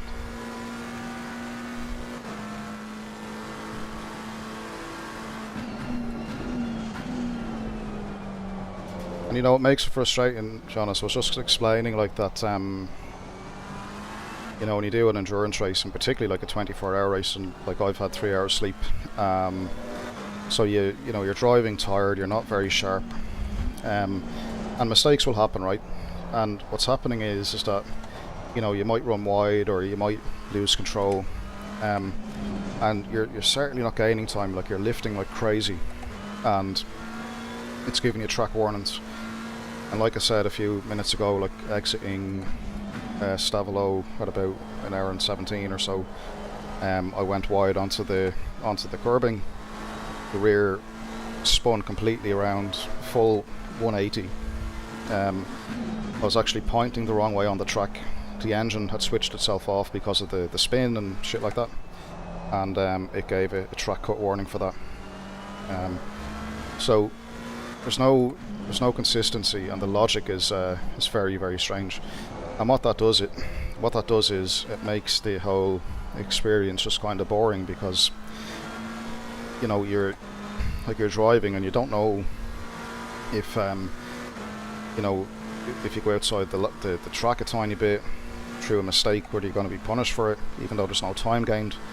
it's like there's no logic to it, where most other simulators, it will tell you, like, you know, give up a bit of time or give up 2 seconds so you don't get a penalty or whatever. You know, you're notified ahead of time, or give a position back, or, you know, whatever it might be. But the logic of ACC when it comes to that stuff is just completely broken. It really is.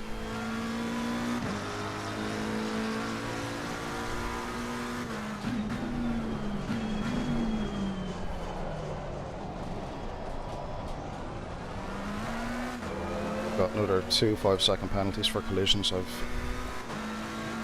I don't care anymore, to be honest. Let's just finish the race.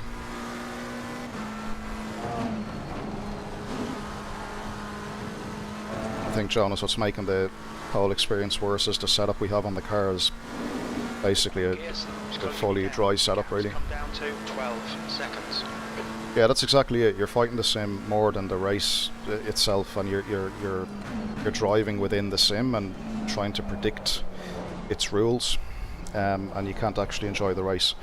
And I mean, for me, like with this particular setup, like I say, we got it wrong, and there's a dry setup on the car, and that's making things quite difficult in damp and even wet conditions. But you can see there, look, it just won't turn. Come on. And then when you factor that in, then that, you know, because you have the wrong setup, that it's likely that you're going to run a bit wide here and there. And I've been lifting off the throttle a lot, making sure that I'm lifting off the throttle. But still, it is. I mean, look at this. Will I get a penalty? Oh, Jesus, don't know. But yeah, it's just. I think it's what makes what has made ACC popular is the ability to run these endurance events without too many problems, right? But and I've done a few endurance races in this sim over my time in it, and all of them have frustrated me for similar reasons. Usually, to be fair, it's the inconsistency on the track warnings. Now, I'm all for them. If you go wide and you gain an advantage, or you make a cut and you gain an advantage, I'm all for it. But in like, certainly the track cuts that I was awarded or penalised with this morning, like, they have been absolute bullshit, and I can honestly say that.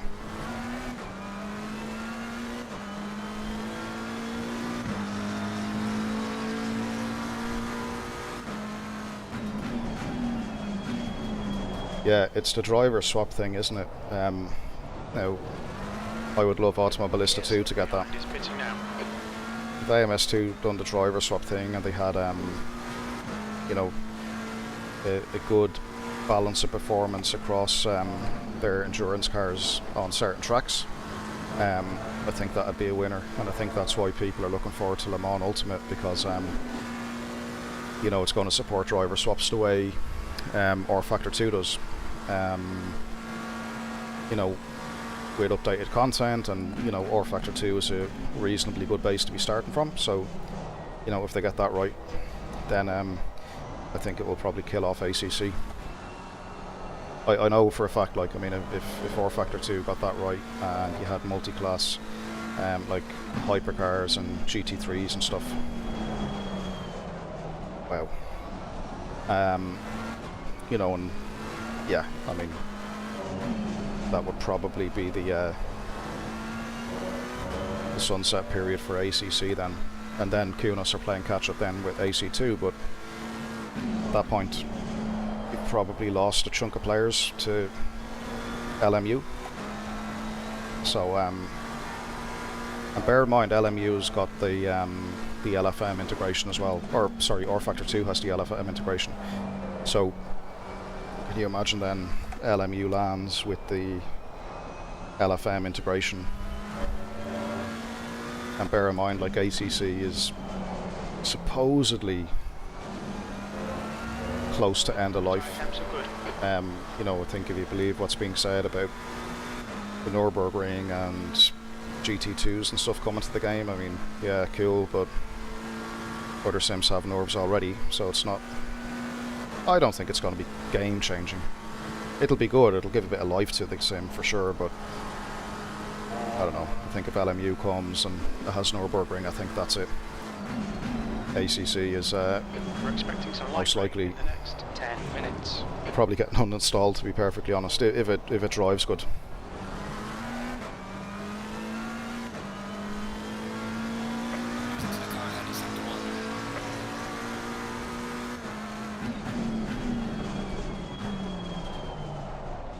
Yeah, I think Riesa need to really get a move on with that whole endurance thing and driver swap or whatever they're planning to do, because I feel that it's going to be a race as to who strikes first. If LMU comes out first and people start to move toward that, then that becomes the main sim.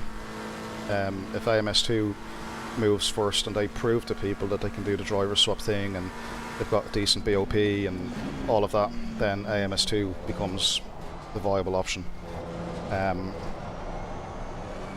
But for me, like, I love AMS2, I think the content is fantastic, but it's like they're moving too slowly on the important stuff. You know, like for example, when they brought out the Brazil Driver Legend Pack in December, I think it was, we got a number of, you know, we got the McLaren F1 cars and, you know, all of that. But, hey Chris, how are you? Not bad, mate. How's it going? Yeah, struggle. Bit annoying. Track warnings for silly like not even mistakes, just like one, I was leaving Stavolo and went a bit wide, spun on the AstroTurf, like I was pointing the wrong direction and I got a track warning for it. So yeah, yes, I'm on the last stint anyway now, so I would have been driving for 3 hours 40 minutes. Colin never turned up for his stint, so I had to jump in early. Oh, did he sleep through, did he? I don't know. I know, I saw his text about going and hitting the haystack. Yeah, like I only got about fucking 3 hours sleep. I was on till after 1 o'clock. Are you joking? And then back on at 5:30, like racing at 5:30. So Yeah. What's the 10 seconds for anyway? What we got done for now? yeah, well, we got 15 prior to that. Then we got 2 5s, which is the 10 you see now. I don't know what it's for. It must have been shit that happened last night.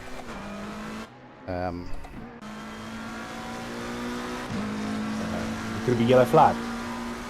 What? Could it be a yellow flag? Yellow flag for what? Yeah. Oh, London got yellow flag rules. Apparently they want people in Discord, another Discord chat about, which we're not in. What they want? What about yellow flags? Right, so basically they have another Discord chat for yellow flags that they apply in the race. And they want you to have a second account sat in there for when they call it. Ah, fuck off. Yeah, that's basically what we said. It's race on. The game gives you yellows, like. Yeah, so we took a 15-second penalty early because of it.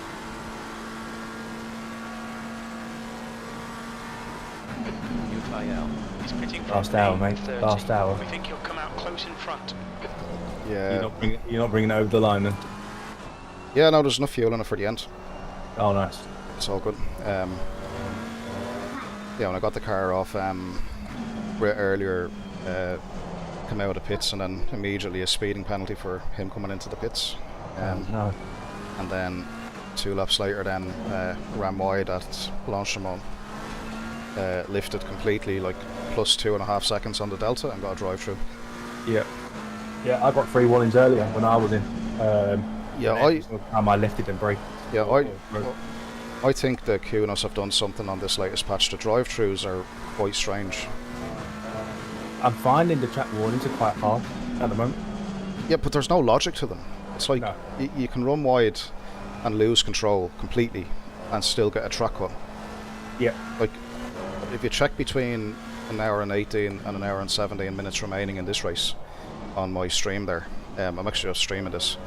I watch you. I need the time left. Yeah, you'll see that I ran about here. I ran completely wide and looped it completely. Yeah. And it gave a track, like it gave a track cut warning. Deacon seems to think it might be the rain. I don't know. Kunos really need to sort it. Like, Like the warnings are really harsh in the rain. Should be the opposite though. Yeah. Oops, braked a bit late there. Oh, I don't know if that's going to give me a warning or not. Track limits. For fuck's sake. Chico must be warming up for Watkins now, isn't he? Watkins, yeah. Yeah, Jonas is just saying in the chat, I fully agree, it's what makes ACC successful is that single focus on GT3, and you're talking about Le Mans Ultimate coming as well.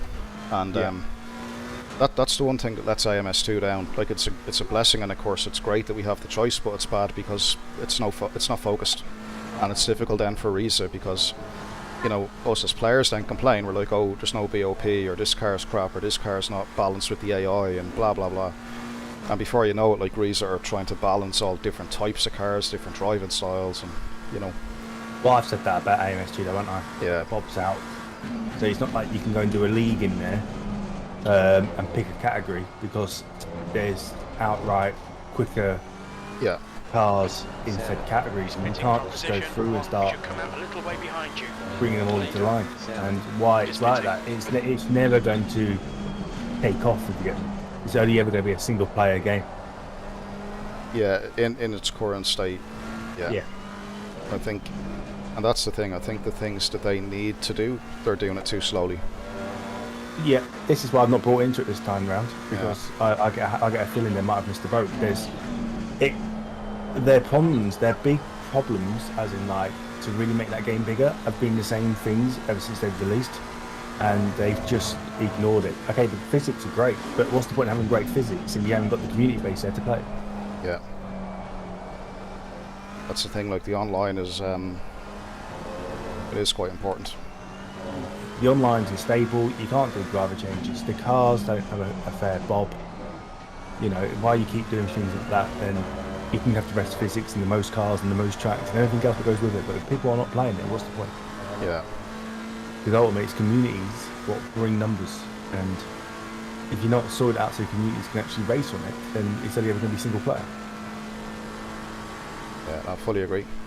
I mean, look at Forza and Gran Turismo, they've got bigger communities because the online works.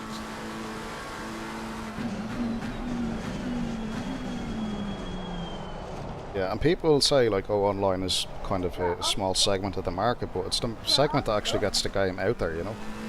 Yeah. In a minute.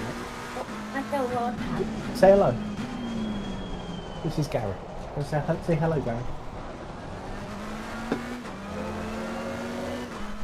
You want to say hello? You can't see you. You can hear you. Here, look. You say hello, you hear you.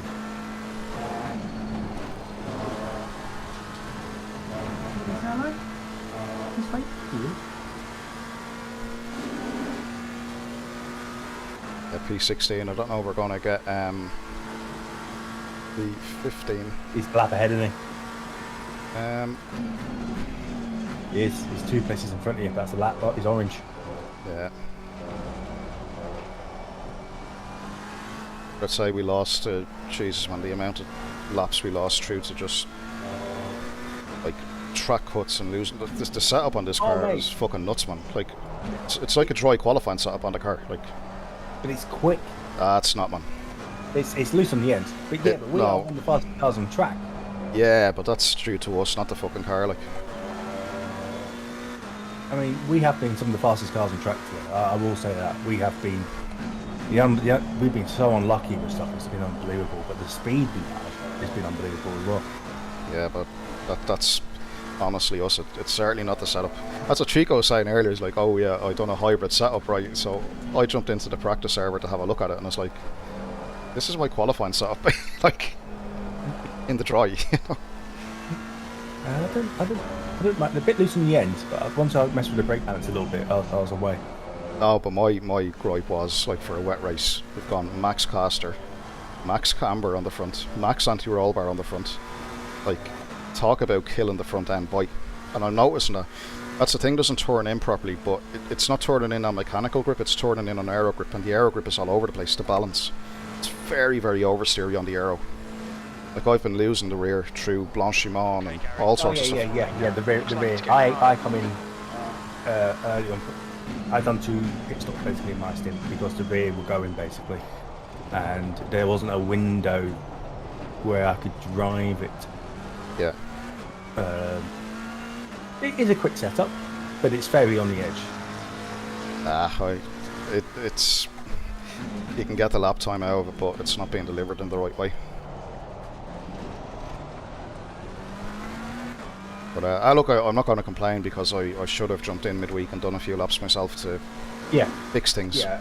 I mean, to be fair, Chico was the only one doing it this week. Yeah, no, fair play to him. It's got us so far for sure.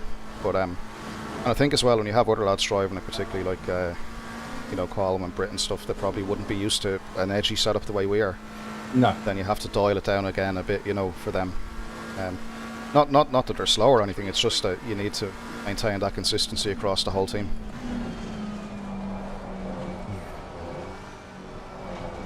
It's annoying that we have had a good pace today. Yeah.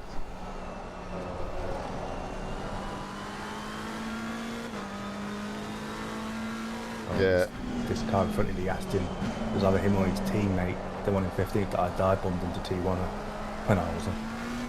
That explains some of the penalties we're getting, so. I didn't hit him. Just dive bombed him. He went in past. I killed a Beamer last night. Oh mate, they're used to letting you past. Yeah. I'm not joking. So we called it early not to drive when the rain died down, and it worked by the way. We didn't lose time for the actually. And like I said before, because the wind. Look at this, like fucking hell.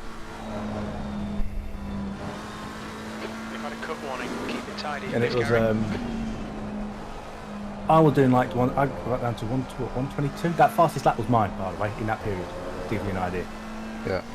Okay. And they were still on wets, catching them up for like eight laps. And Yeah, they they didn't want to let you pass. And it was fully dry at that stage, was it? Or well, close to it, like. Yeah, it was just greasy. Yeah. My wipers are still going.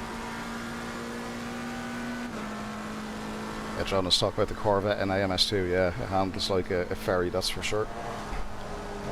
And this shit, like... that can't be a drive-through, man. Come on. I'm just a little bit behind with the stream. Lift it. Deserve this penalty. Oh, I got done on this corner multiple times come out now. Blanchiment, isn't it, you? What's your Yeah. speed? Yeah. Well, I lifted, like... Yeah, and that's what happened to me, mate, twice. Yeah, exact same thing happened to me, God knows how many times. Absolute joke. Yeah, I tell you, I'm not going to be doing any more endurance until Kuno's fixed that. Yeah. It's just it's not fun, like. Not like that, is it, mate? No. But right, I'm coming off chat because my little boy is behind me. Yeah, you work right. But I'll leave a YouTube on so I can keep an eye on you, mate. Yeah, cool. Alright, have a good one. See ya.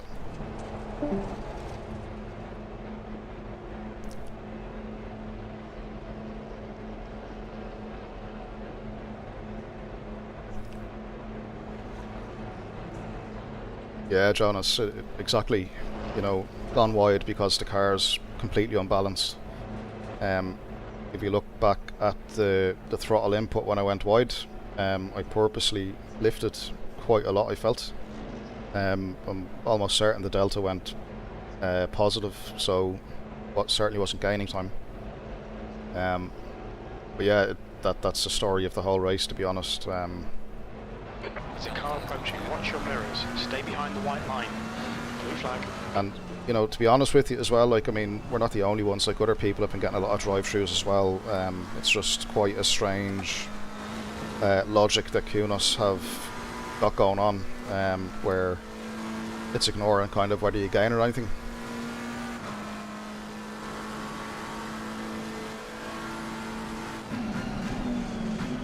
Like, my question is, in a situation like that, right, I've ran wide because the balance of the car's, like, let's say gone. Like, we're running a very aggressive setup, like very low wing levels and all of that stuff. And, just through trying to go faster, I've gone in a bit too quick, ran a bit wide, car was going to loop around, so I decided to let the car just run out and come off the throttle to make sure that, okay, I'm going to lose time anyway, but at least I'll keep the car. But my question is, and you know, it's probably aimed at Kunos really, is at what point then do I not get a penalty for running wide through a mistake? And losing time, by the way. So that's I think that's what we need to know. We need to know what logic is being applied. Right side. Right side's clear. Yellow flag. Incident clear. Green flag. Yeah, the car is very it's a very unstable setup, as you can see, that we've opted for.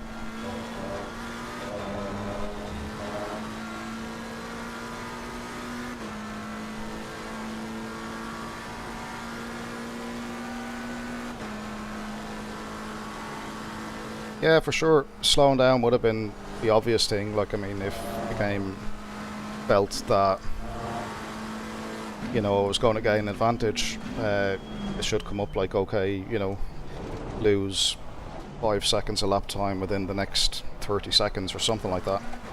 Then I'm okay with that, you know.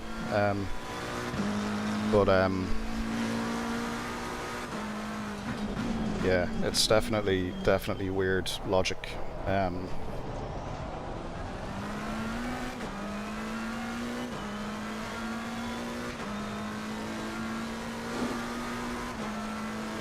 Yeah, penalised for keeping the car alive, basically. I mean, you know, you're losing control, you've lost lap time, and you have to majorly lift anyway, so as not to put it into the wall. But like in no area of reality, like, would you be penalising a driver for losing control of their car, you know? It's different if you get greedy or something going up through Eau Rouge and you end up cutting half the corner, then for sure. Or if you make an obvious track cut, you know, like. He should be a little bit behind when he comes out. But yeah, for what you've just seen, obviously, is just a bit. And I had one at Misano there a couple of weeks ago. I was racing at Misano and I ran wide, coming off one of the fast corners on the back straight. Like, completely my fault. Deserved a drive, or not a drive-through. I deserved a cut warning and got one. So when I ran wide, I got the cut warning. But then when I rejoined, I got a second one immediately. So the one incident gave me 2 cut warnings. Yeah, and that was. So yeah, I think something, or I feel something has gone on with the logic recently for track cuts.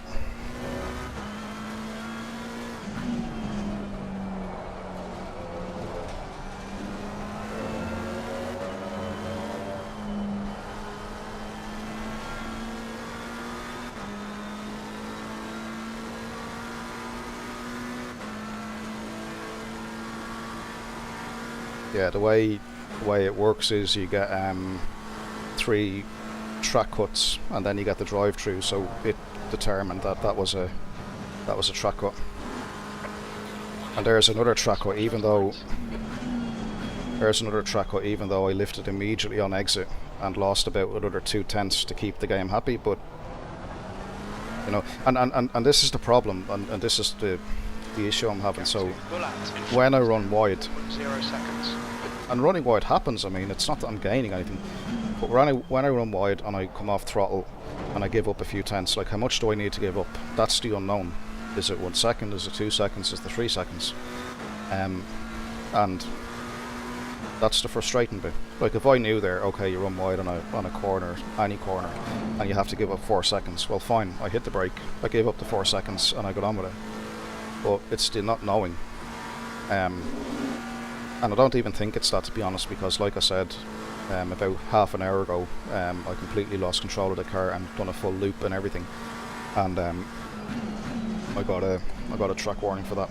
So I just think that it's probably a bug, I think, in the track cut limits. That's what it feels like anyway, based on my prior knowledge and current knowledge of ACC.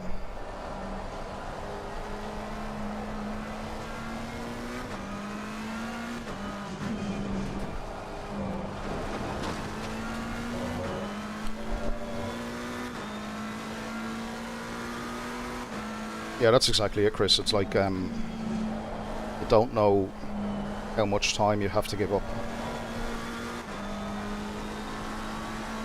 And like, this is a great example, right? So we've come in here with a very, very aggressive setup, and the car's very slidey and very, very skittish. Like it's right on the edge of being able to control it properly, and you know. But when you have a setup like that, you are going to make a couple of mistakes here and there. You're going to run wide. You're going to misjudge the corner entries, and you know, just cut the track. you just need to know that if you do cut or you do run wide, or the game shouts at you saying, hey, track limits, you just need to know how much to lift. Like I ran wide there and I lifted and I just got like a warning. It didn't actually give me a formal penalty. Good morning. Yo yo. How do we do?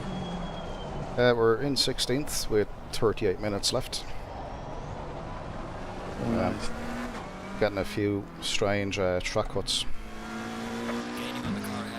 Alright, it is what it is. Yeah, it's all good though. Like I mean,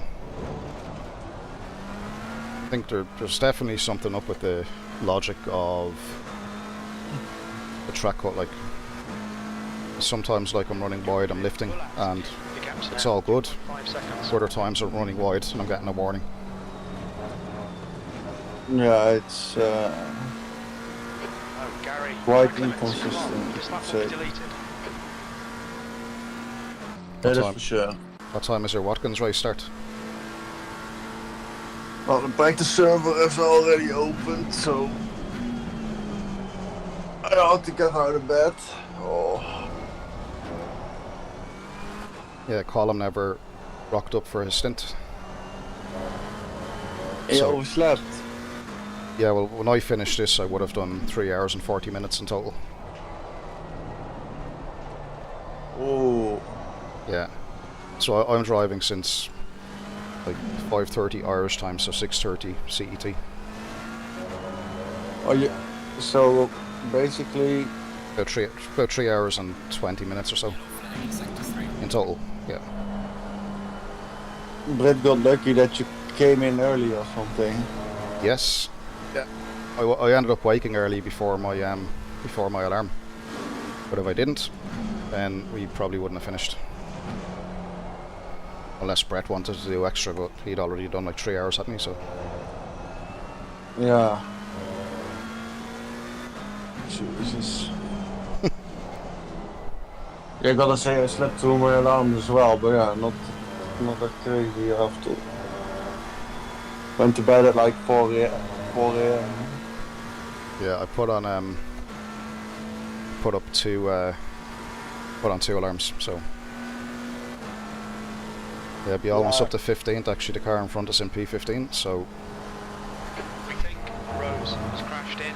Who on? Reflagging sector 2. Yeah. I'm streaming it actually. So we're not on a computer. So it's on YouTube. I decided to stream it because I knew Chris and yourself would be wondering what's going on. Yeah, I will get myself out of bed and actually I know get on the PC, so I'll talk to you in a bit on the PC. Yeah, cool. Okay. Right, In a bit.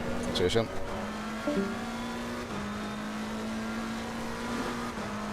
Yeah, 3 seconds behind P15. How did that happen?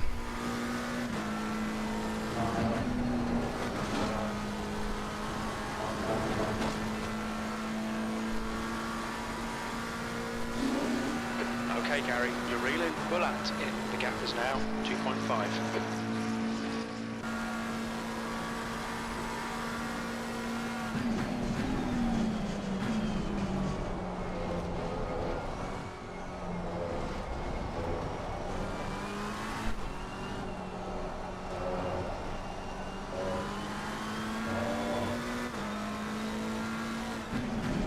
Yeah, Jonas, the RF2 system is pretty good, isn't it?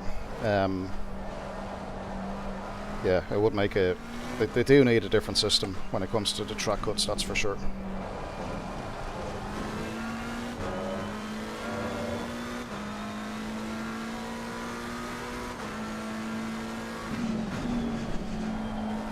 Right, so I just need to make sure then between now and the end of the race I don't cause any more track cuts or any more silly mistakes.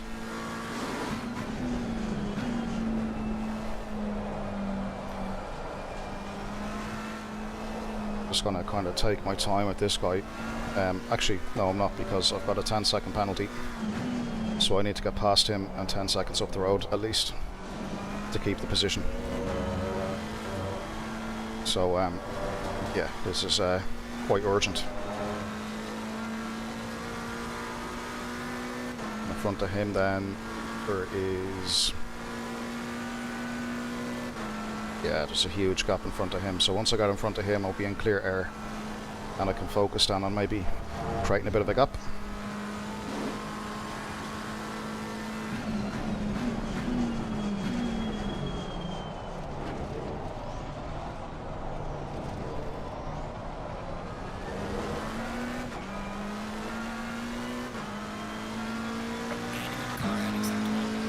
Right, so I'm 2 seconds a lap quicker than him, right? So that means I need to get past him, and then I need 5 laps in front to do that 10-second gap. And for 5 laps then I need about, at these current lap times, about 15 minutes. So mathematically I've got about 17 minutes to pass him and still end up net P15.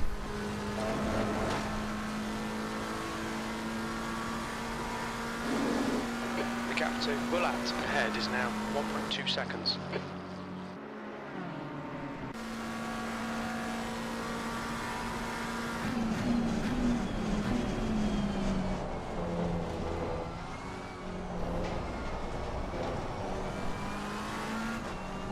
Also, we're at this stage in the race, everyone's going to fight to the death for every last position as well, so I'm expecting quite an interesting defence here.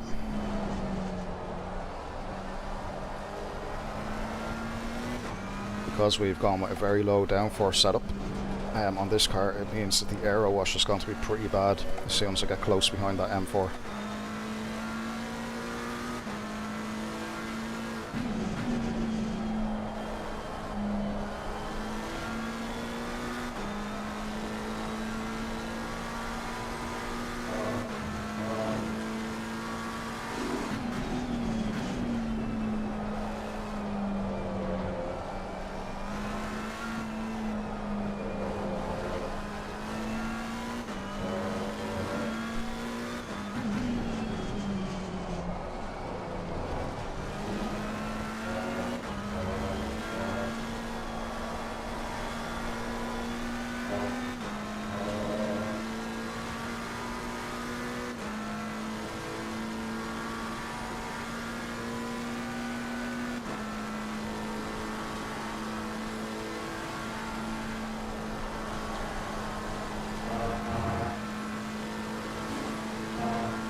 See, no rouge here, the lack of downforce is really hurting the car. Beamer's just pulling away, going on to Camel.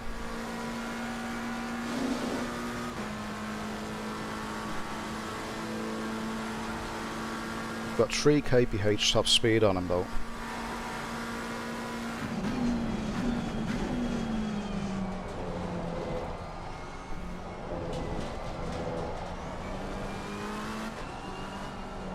Medal down with the lack of downforce. This is where it's a battle of the drivers, to be honest, because he has a lot more downforce than I have. So I need to be very, very precise with the lines I'm taking so as not to let him get away too much.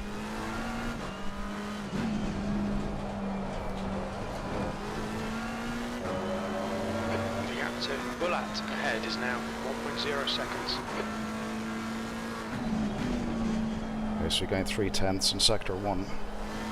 It's this middle sectors where we should lose out, in theory.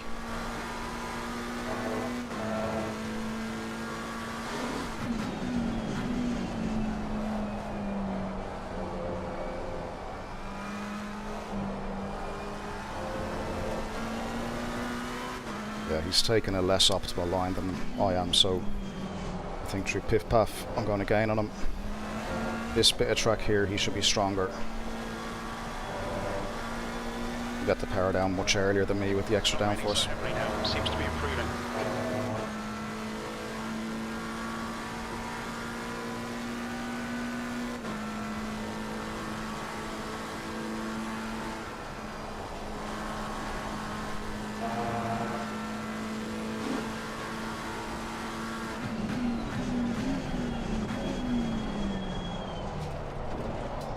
Yeah, Sector 2 is survival. I tell you, the brakes are just dying as well. Probably just the tyres are way overinflated as well. 317. Come on, mate. We really need to get the hammer down now. Still lapping quicker than him though. Just the main thing.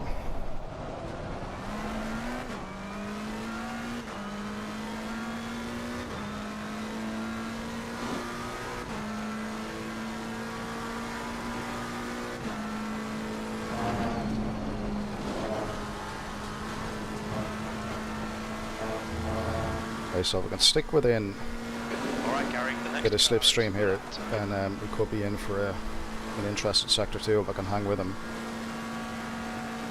Then it makes for a very interesting Sector 3.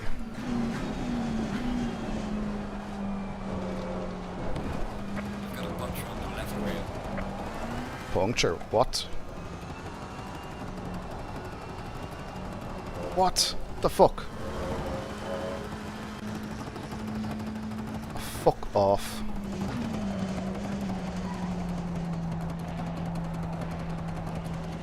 You are having a fucking laugh. We're seeing lots of front right locking.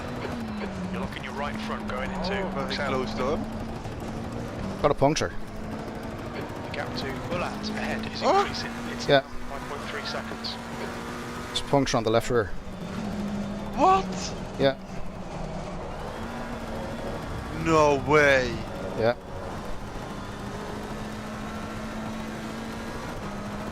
Oh, mate, our luck, man. This is bollocks, lads.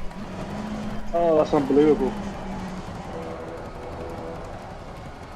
That's the biggest bullshit ever. You're locking your right front into turn That's 13. unbelievable. Can't believe what I'm seeing.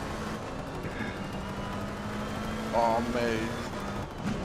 I swear to God. I swear to God they hate us, man. Fucking Kunos. I feel like I've been shafted in my ass by a big black cock, Seeing man. right front locking into stab line. Jesus fucking Christ. Yellow flag in sector 2. It's I can't 24 believe. hours and we do what the recovery of the century, and Kunos decides that we should still get fucked over more. No. Oh, two back tyres are gone. Shit. Both back tyres are punctured. I can't believe what I'm seeing. Fuck. I didn't think this was even... Yeah, I know. Luke Addison posted a short the other day, and he got a puncture. So it's But you got one. He's saying they've obviously brought in more, but that's just randomly come out of nowhere. There'll be traffic on the exit. On exit, we should be in position. At least you can get your tire pressures just right ahead now, I of guess. Valon. The tyre prep... Yeah, oh yeah. Yeah, true, actually.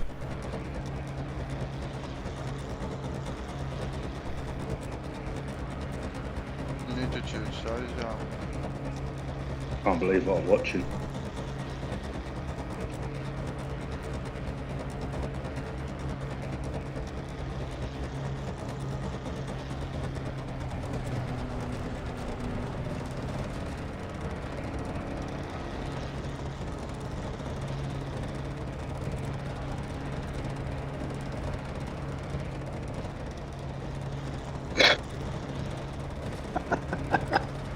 Mate, what a shit.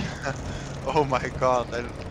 Oh mate, we have Watkins now. You drove like an hour yesterday. I drove 10 or something. I'm hurting, man. I'm hurting. Oh, I feel so shit.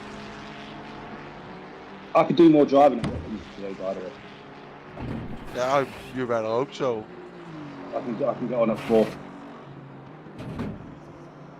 What about Barcelona then? He's pulled out on me last minute. He's going with someone else. But I think that's partly because I made him accountable for something yesterday.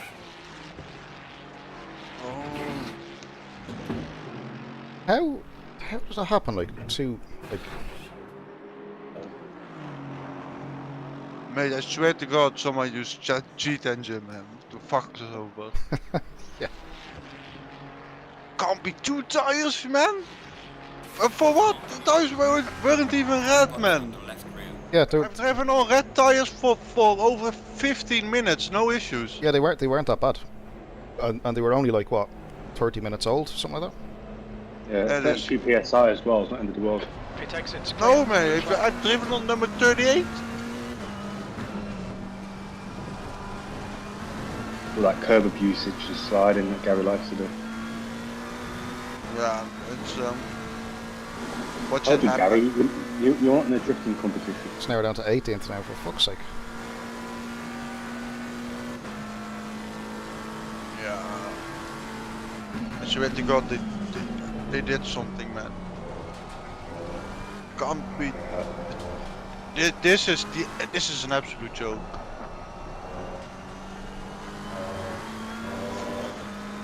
Oh, at least you served your 10 seconds at least. I can't understand though how we've done the whole race and it's been fine, and then all of a sudden just 2 rear tyres go together on the same lap. So they decide we have shafted enough. That's mad. The minute I start watching, we get fucked over. Shouldn't have started watching.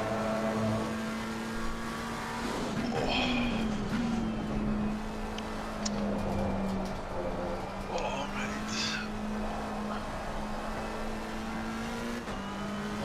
Sometimes you can't believe what you're seeing, can you?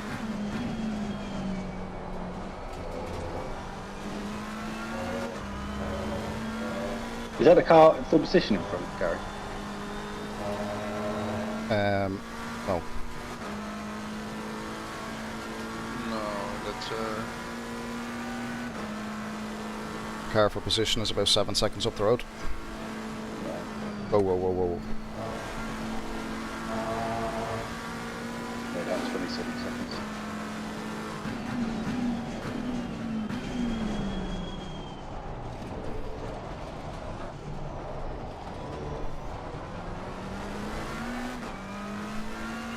Oh, we lost nearly a lap. It looks so dumb. 18th.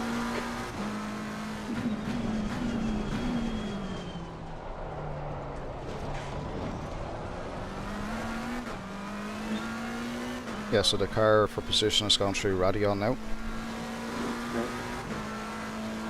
Gap to in front is now 7.5.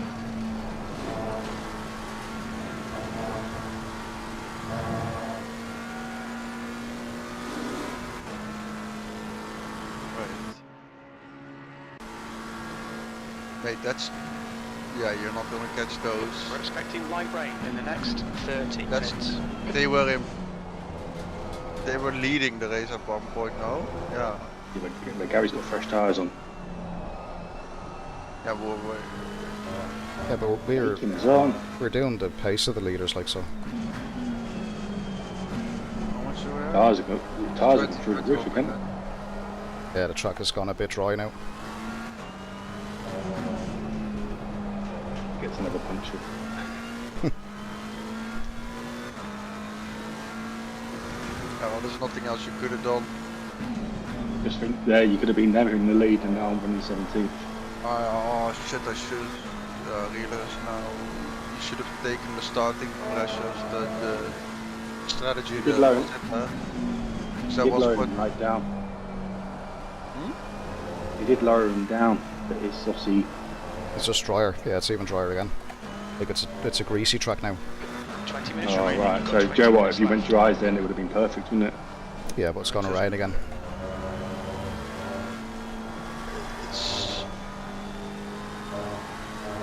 It's not dry enough yet. about to get that fly, but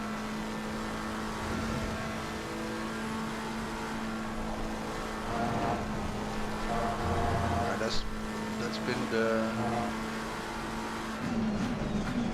conclusion of this thing.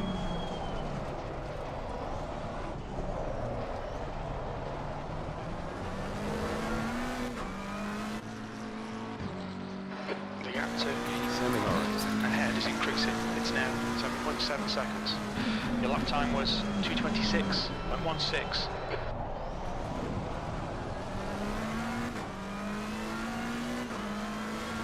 Oh, I ought to get on for fucking Watkins. How long is the Watkins race? 12 hours. I don't see how I'm gonna make that. Oh, But yeah, I overslept. Well, my medication still needs to get working. After that, I'll be a lot better.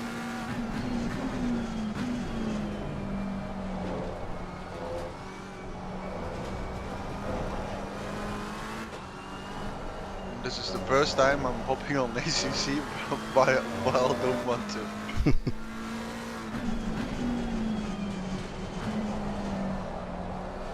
have the Amigos League kicking off tomorrow as well, don't we? Yep. And I need to work tomorrow. Oh. It's a public holiday here in Ireland tomorrow. I don't mind working, to be honest, but going off by how I'm feeling today.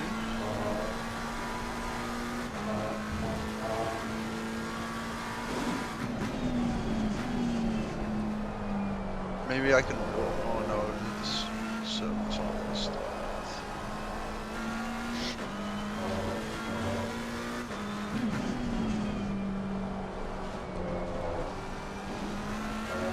The gap to Qualified today. ahead is now 7.8 seconds. Yeah, Let me qualify. Time's qualifying start. 30 minutes. I'm about to qualify, mate. If you could, that'd be grand. Yeah. Yeah. Track temperature is I increasing. should have It's to now kick. As long as I kick the 8, Celsius. I should have to. Well, it's only qualifying, if you know what I mean, so I should be able to get up there and qualify. Although I'm trying to pull each other's head off. Car left, clear left. So Oh yeah, yeah. it's about that age, isn't it? Right side's clear. Yeah, I've got shopping turning up between 10 and 11, so it all depends on that turns up. So, make it a fluid thing, mate. If I can, I will. You know what I mean? Keep your I am line. here. My PC, Three wide, you're in the middle. and my Clear PC right, is all on. clear. So, On the left side. it's just a case of jumping. Yeah. You know what I mean? Hold your line. Is it in Hold an your line. hour? But Blue flag. Clear left. Let me check, man. Have I gone retarded? you mean you could have had a line?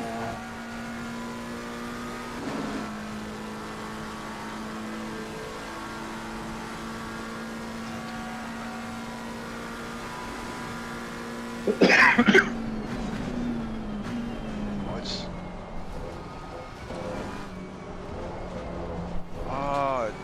Practice starts at 11.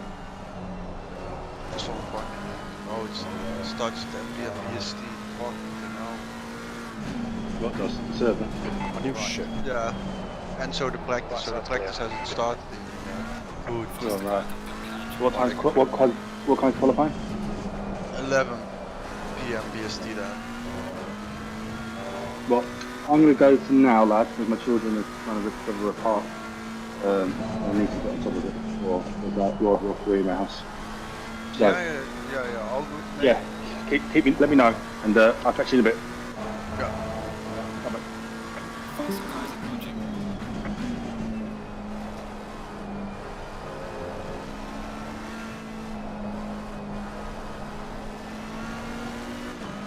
Car on your right side. Clear right.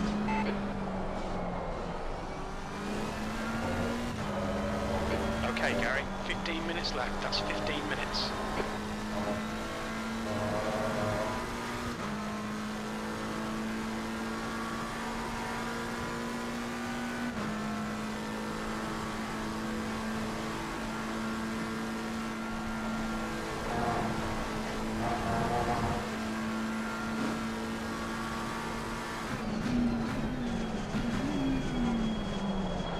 fastest lap for Seminara. 2:24.38.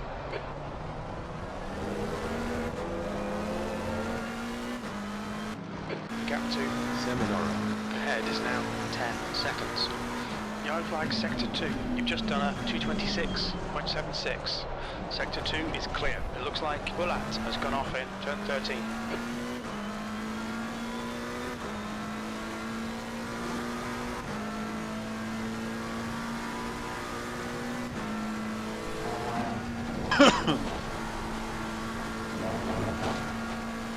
Yeah, we are driving on balloons. Yeah.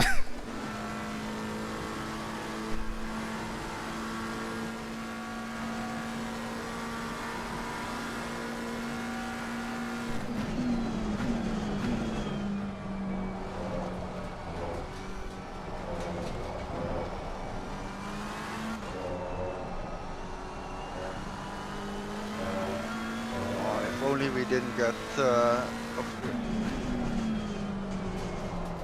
we would have paid a bit more attention, I guess. If we would have been on drives, we would have caught them. Yeah.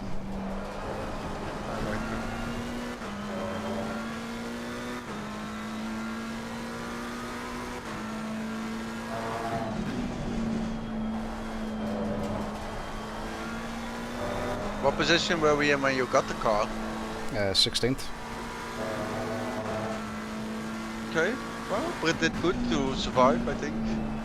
Yeah. He got us a drive-through though for speeding in the pits, and then I had fucked up then. Well, the track limits on this game are weird, man. Like, it's just Yeah, and the range especially. yeah, it's a bit odd.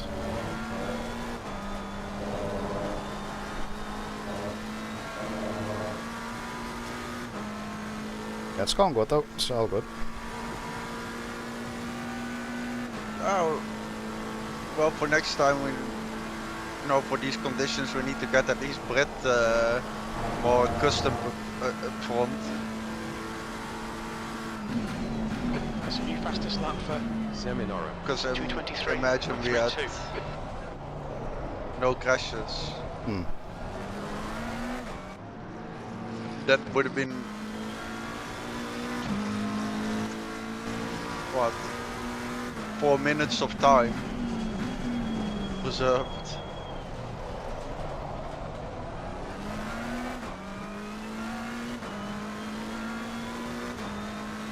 blue flag.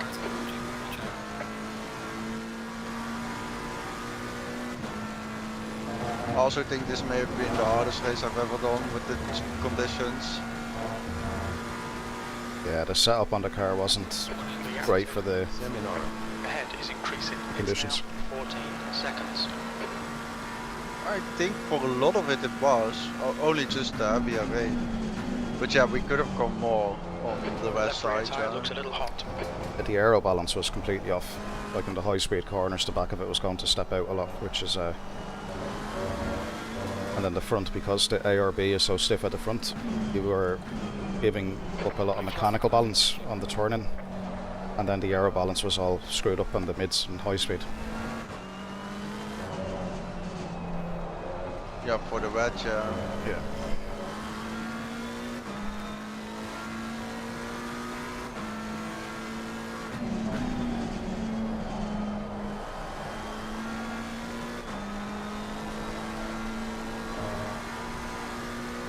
Yeah, look at that.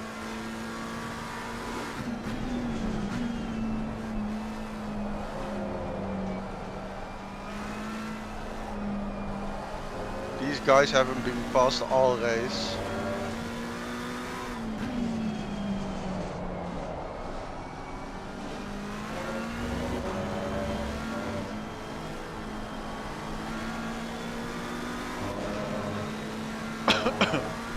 Car on your right. You are clear on the right. Okay, Gary, don't think about the lap times. Just hit each and every apex. 10 minutes remaining. 10 minutes.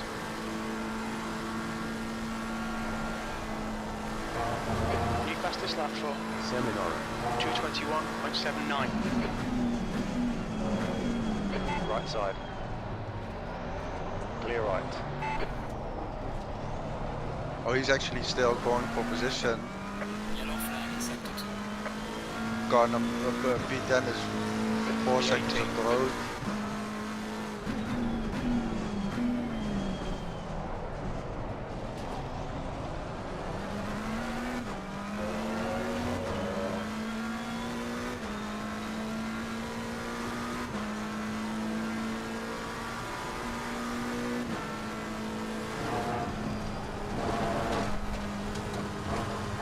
Yeah, the car in for P17 is definitely on the rise. It's just on 221.7.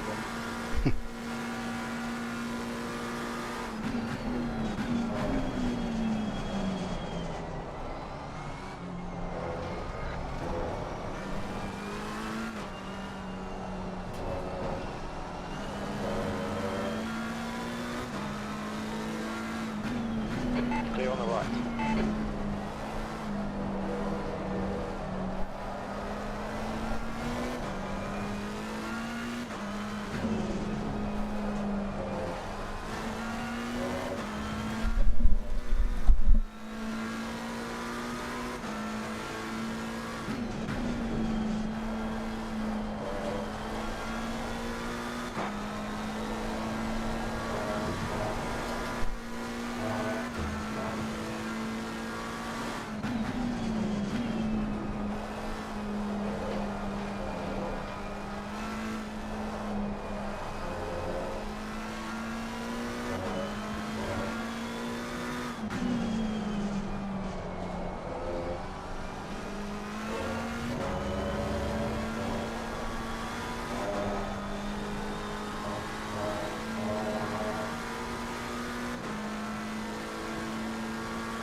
I still don't understand why I didn't get completely dry.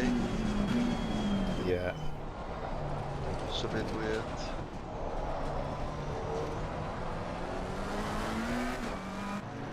And it was set up as a wet race for sure. Yeah, but why was the practice then dry? Because they said they ran the same settings, and unless they didn't, or they might crash out very. Oh no, he slots in behind. So that was for position.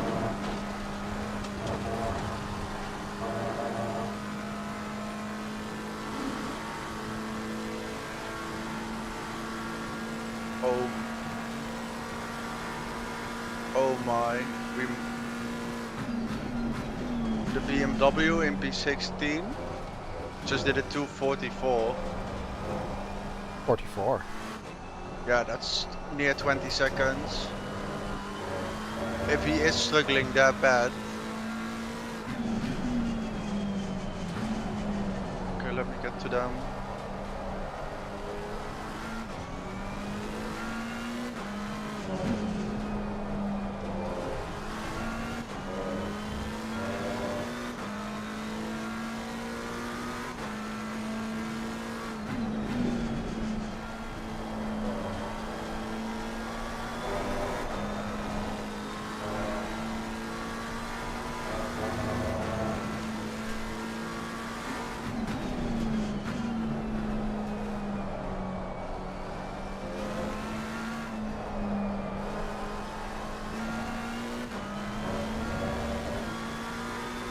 What's he doing now, this stuff?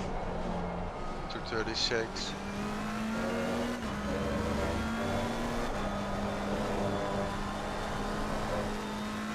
Oh, he is struggling.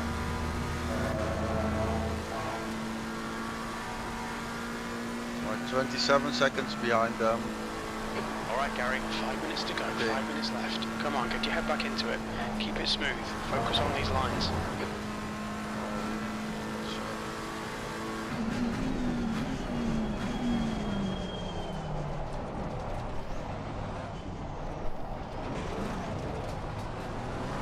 Alright. He's still there. Blue flag. He's still there. Clear on the right.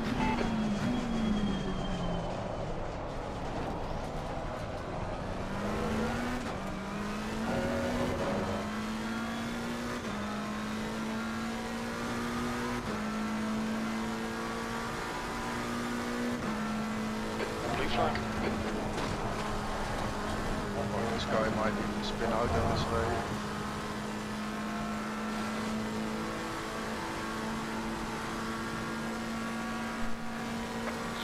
Yellow flag in sector 2.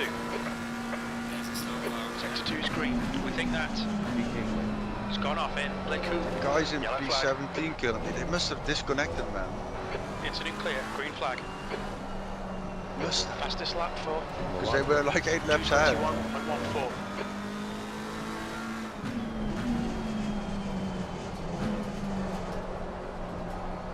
Oh, he nearly went.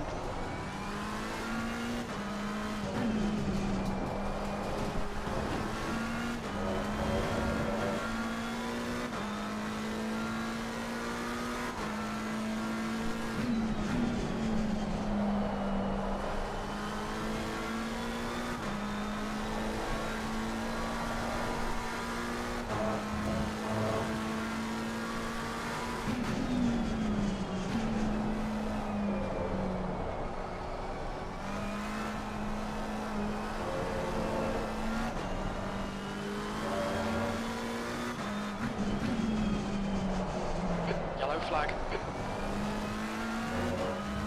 Green Is there flag. any way I can Incident. see Green which flag, sector tire 2. compound others are on? We think Yeah. we'll need light rain. Go to the Next car 10 and look minutes. outside. You should be able to see from the sidewall markings. Okay. Or if you zoom in behind them, or using the F7 camera, you can zoom in and you'll be able to see the tire thread.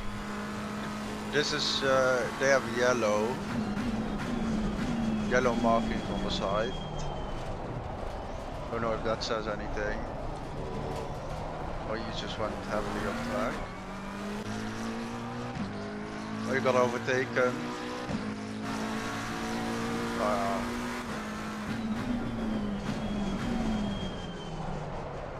Just 2 minutes left. 2 minutes to go.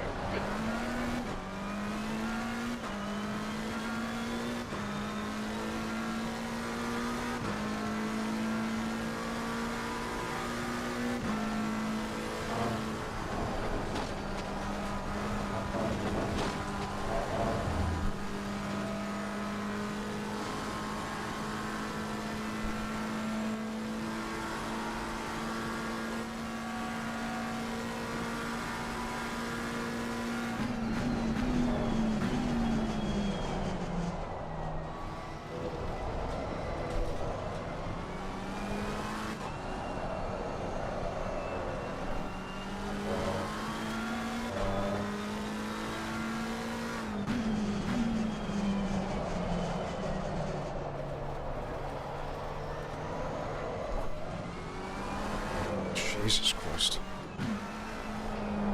That's nice, isn't it?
Last lap.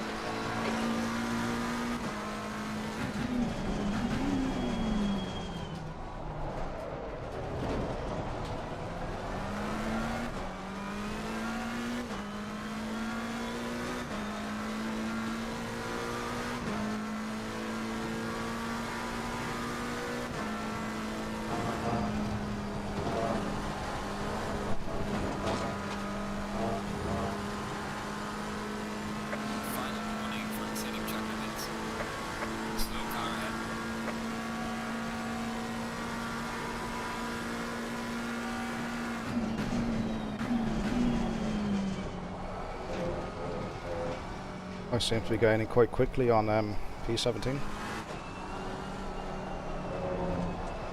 Yeah.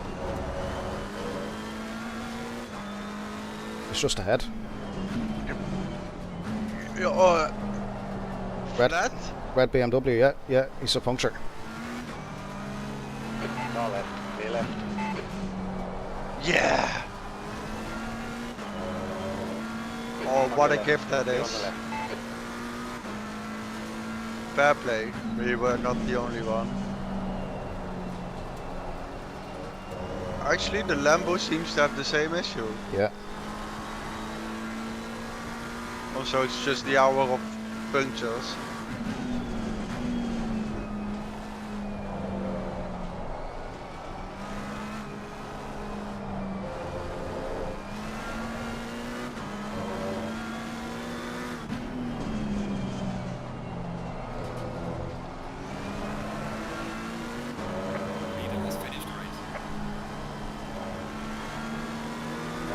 Alright. Still there, clear right.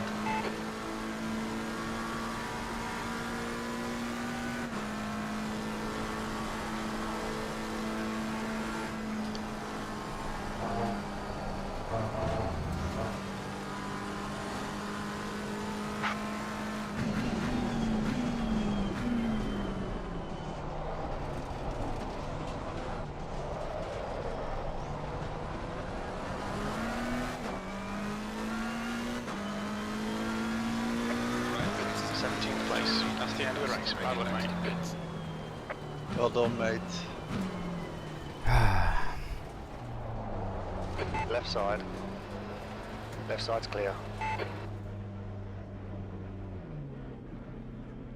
Oh, I do hope the next 24 will be dry, because this is been difficult.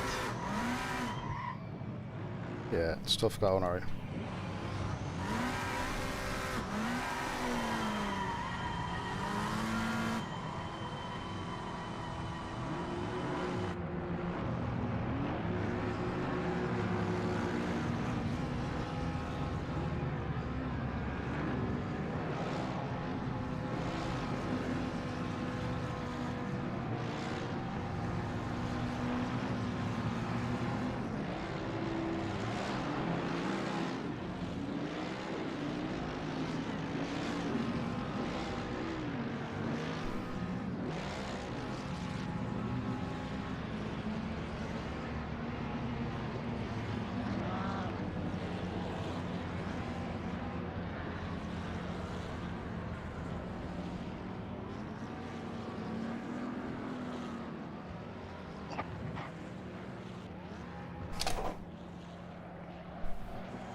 Oh, Yeah, that was fun. yeah. Could you send me the two-wing setup for the race for Yeah. Watkins? Yeah, yeah, I'll get that to you. That was a Right. bit surprising for you.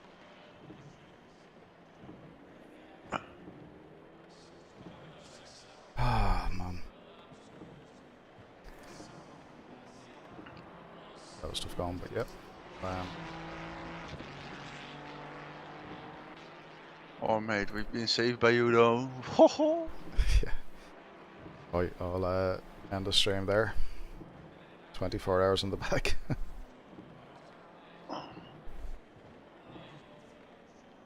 That was tough. Yeah.